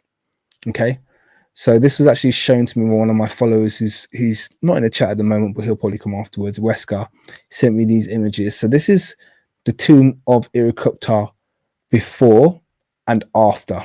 Okay, and I'm going to zoom if it allows me to. Yes, it does. Fantastic. So let me show you before and after. So this is before. Now I want you to note how clear the figures at the top can be seen. I also want you to note we have these statues, which I can only assume are in the Egyptian reddish brown, because you can see them here, along with some of these figures at the side who appear to be in that same Egyptian reddish brown. But then we've got statues here that are clearly black. Now, on top of these statues here being clearly dark brown or black in color, we can see the use of leopard skins. Okay, in fact, that's what ceremony appears to be happening. It appears to be some kind of skinning of a leopard. That's what's happening along the top here. So I hope everyone can see that, because what I'm going to show you now is going to upset you. This is the same scene, but today. What do you notice? First of all, you notice that all of the black people along the top have disappeared. They're no longer there. They're now all this reddish brown color, so they've been painted on them on top. Secondly, you'll note that cement has been smeared along the top. Okay, so you can't really make out what the scene's showing.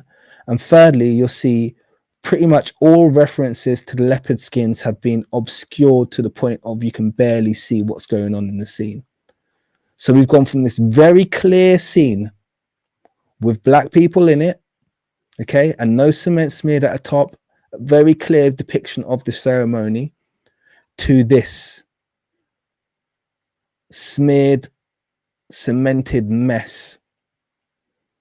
Now, I just want to know, does anyone want to cry about iconoclasm here, or, you know, previous pharaohs? Or, sorry, this image was probably taken 100 years ago max.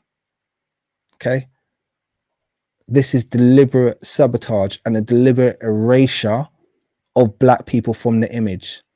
So this should be a justification for every single black person out there who has thought, oh, it's a bit far-fetched me thinking that they knocked the noses off pharaohs to hide their blackness. Well, as you can see from this image, they do a lot more to hide black people, indisputably black people, from history.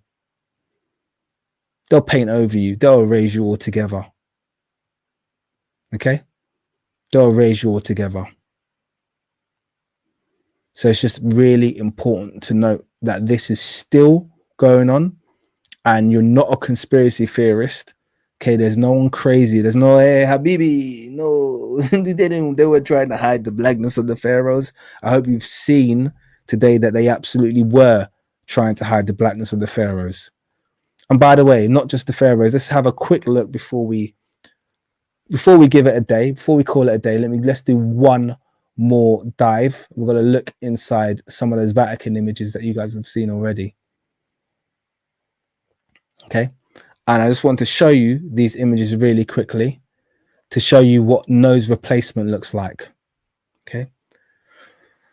So I'm going to zoom in. This is Tuya. Remember that Tuya in fact, this is really good timing because you just saw two depictions of Tuya. That's Queen T's mum. You saw the wooden one where she looks like a Nigerian woman, and you saw that stone one from side view. Okay. So you've seen the two images of Tuya. This is the third or another depiction of Tuya. Okay. And same round face. I was like, okay, cool. Kind of looks like Tuya. what was wrong with this picture? I was looking at the nose and I was like, that's not Tuya's nose. Her nose looked nothing like that. So took a close up and it turns out, yeah, you guessed it. 1 second. So zoom up here. The nose has been entirely replaced. They've knocked it off and they fabricated an entirely new nose. And what do you know? It's pointy and narrow. They've gotten rid of the width of her nose. They've gotten rid of the roundness of it, as you saw in those other two images, and they've just given her a pointy nose. And this is not a unique act. They do this. They are rife with this. And it's not just Egyptian artworks. Let's look at some more. Let's look at some quote unquote Greek statues.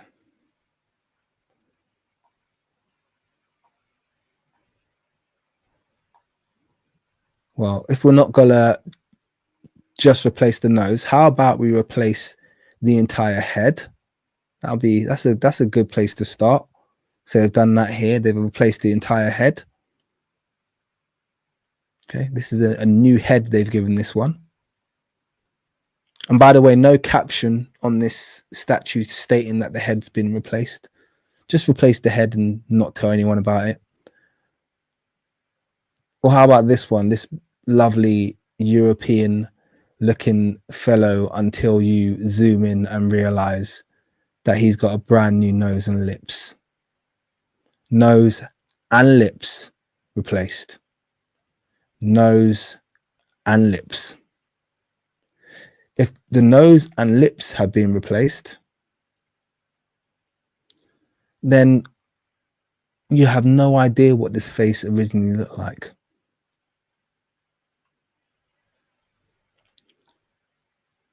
Let's keep moving. What else do we have here?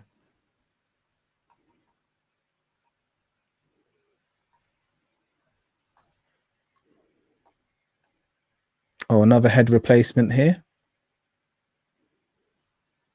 And is there anything else? I think it's just a head replacement on this one. So yeah, just entire head replacement on this one. Looks too small when you see it in context, doesn't it? It's like it's almost right, not quite. What else do we have here? Let's have a look. Whoops. Keep doing zoom in on that. Let's have a look.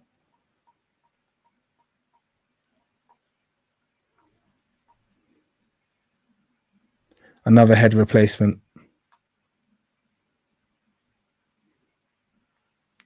And by the way, I think this one has a nose. Yeah, this one has a nose tip replacement as well. So we have a head and nose replacement.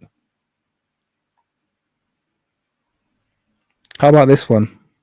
I mean, it's an interesting hairstyle, isn't it?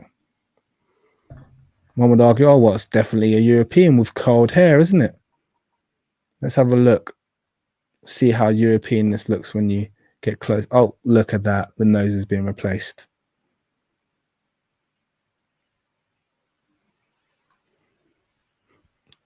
Now, people just take for granted that the nose would have been pointy anyway. I beg to differ. I beg to differ. How about this one? Well, this one just looks natural. This is, no one's done anything there. Let's zoom in, see if that's really the case. Oh, would you look at that? This one also has a replaced nose. See, we have no idea what these statues look like before these noses were replaced, is the point. And the point that Katt Williams was making is that the nose carries so much phenotype. It carries so much weight of what a person would have originally looked like. We don't know what they would have looked like. Any more? There you go. I think that's the same one from side view for those of you who are doubting if that nose really was replaced. And they don't tell anyone this as well. And they always go for the straightest, pointiest, longest, hookingest nose they can put on and get away with. Why would they need to do that? That's the question. This is why people have got this idea, this myth about the Roman nose. I realized that the Roman nose is a myth. The Roman nose is a creation. Oh, look at the Roman nose. Roman nose is a creation. It barely exists. I've barely seen a statue that hasn't got the nose modified. So how do we know what the noses of these alleged Romans look like? What about this one? This one can't be modified as well. Surely not. Surely. Oh, yeah. New nose. Entirely new nose. And there's a close-up in case you didn't believe me.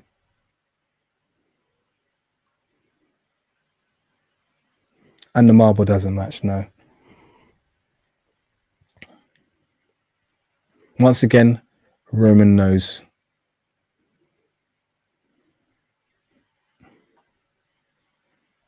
This one? Surely not. Surely not.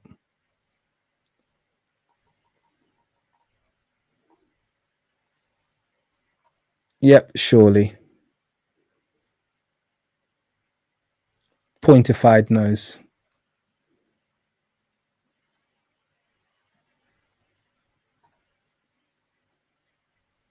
How about these ones? Surely not these. Yeah, this is just a scene of men. They look possibly Turkish. Yeah, no funny business going on here. We all agree. Yeah, this is just a scene until you get a bit closer and you realize every single person in this scene has had a nose job.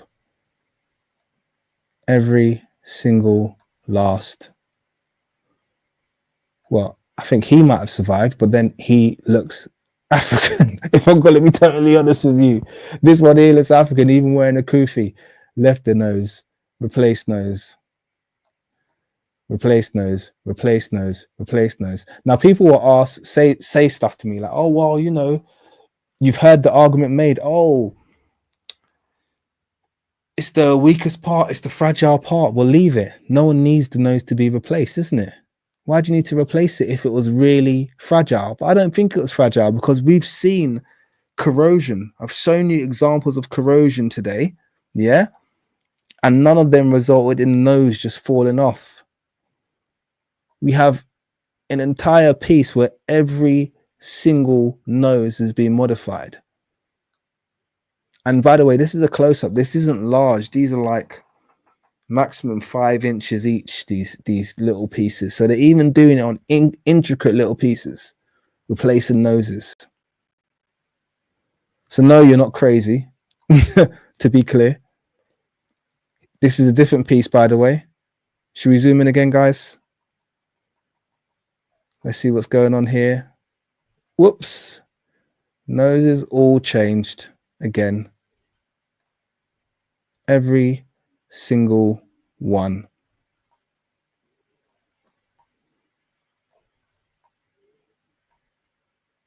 What on earth is going on that you would need to modify the noses of every single person in these scenes? Here's one that isn't modified. Look, it's right at the back. Now, I'm sure you guys can see how broad that nose is. Now, I'm not insinuating because he has a broad nose, he's black.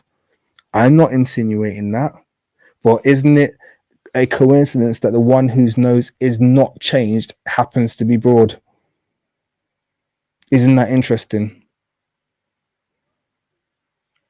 Isn't that interesting? I'm just saying. You lot can all witness that for yourself.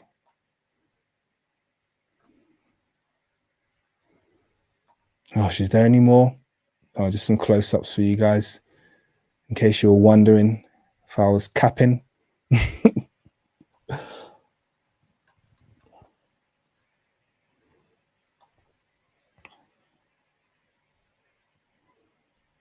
What's going on with this one? Let me just give a shout out. I just want to show you some, oh yeah, some unmodified steles from the same time period. Once again, I want you guys to just appreciate the phenotype, appreciate the breadth of the nose. and then perhaps come to an understanding as to why these noses were being targeted? Were they aware of the fact that these pieces were given a bit too much away? Shout out to Ambush Predator. Thank you very much for your $10 donation. That's your second one today. Appreciate you, man. Thank you. It says rhinoplasty was a real thing. It certainly was. Certainly was. So now you know what to tell people next time they try and come and talk to you with that. Oh, you guys are being paranoid. It wasn't to hide features, it wasn't to hide race. It's like, hey, they've been doing that. This is interesting. I think this was a scene and it was supposed to allegedly depict Romulus and Remus. But I think this is another scene where we have loads of modified faces, but also some of the ones that are preserved look clearly, I mean, lots of African looking faces in this image, loads of them.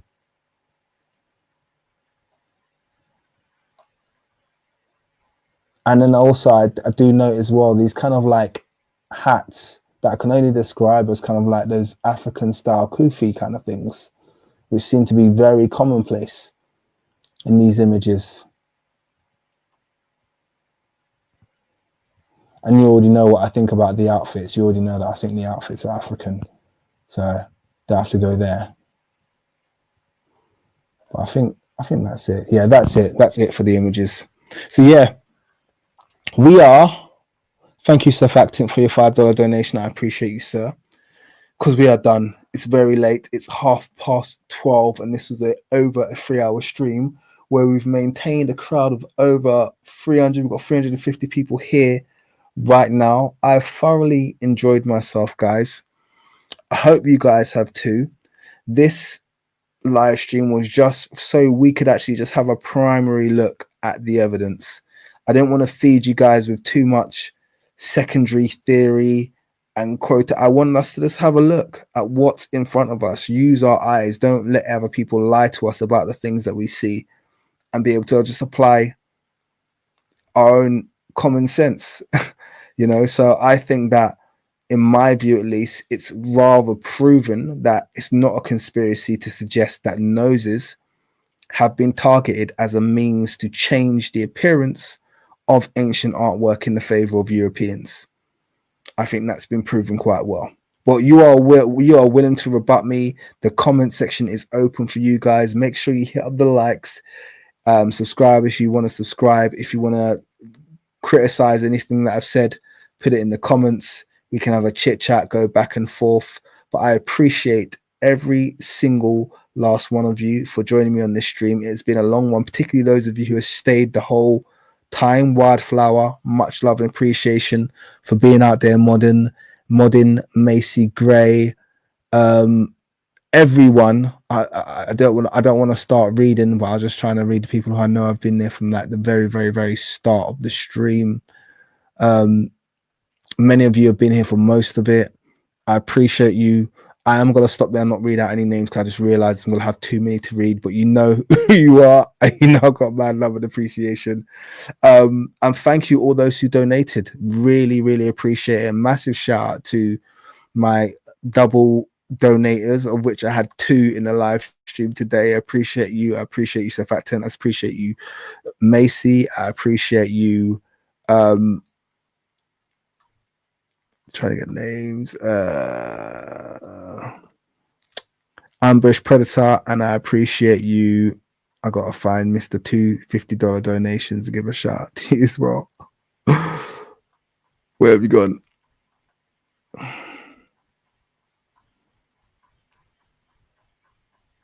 Man, you guys were busy in the chat today, weren't you? Wait. That's another one I was from past. What's going on? It's disappeared. Oh, so annoying.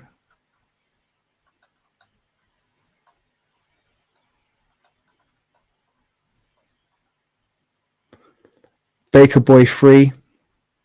Sorry, I can't stop live stream until I give my shout outs. And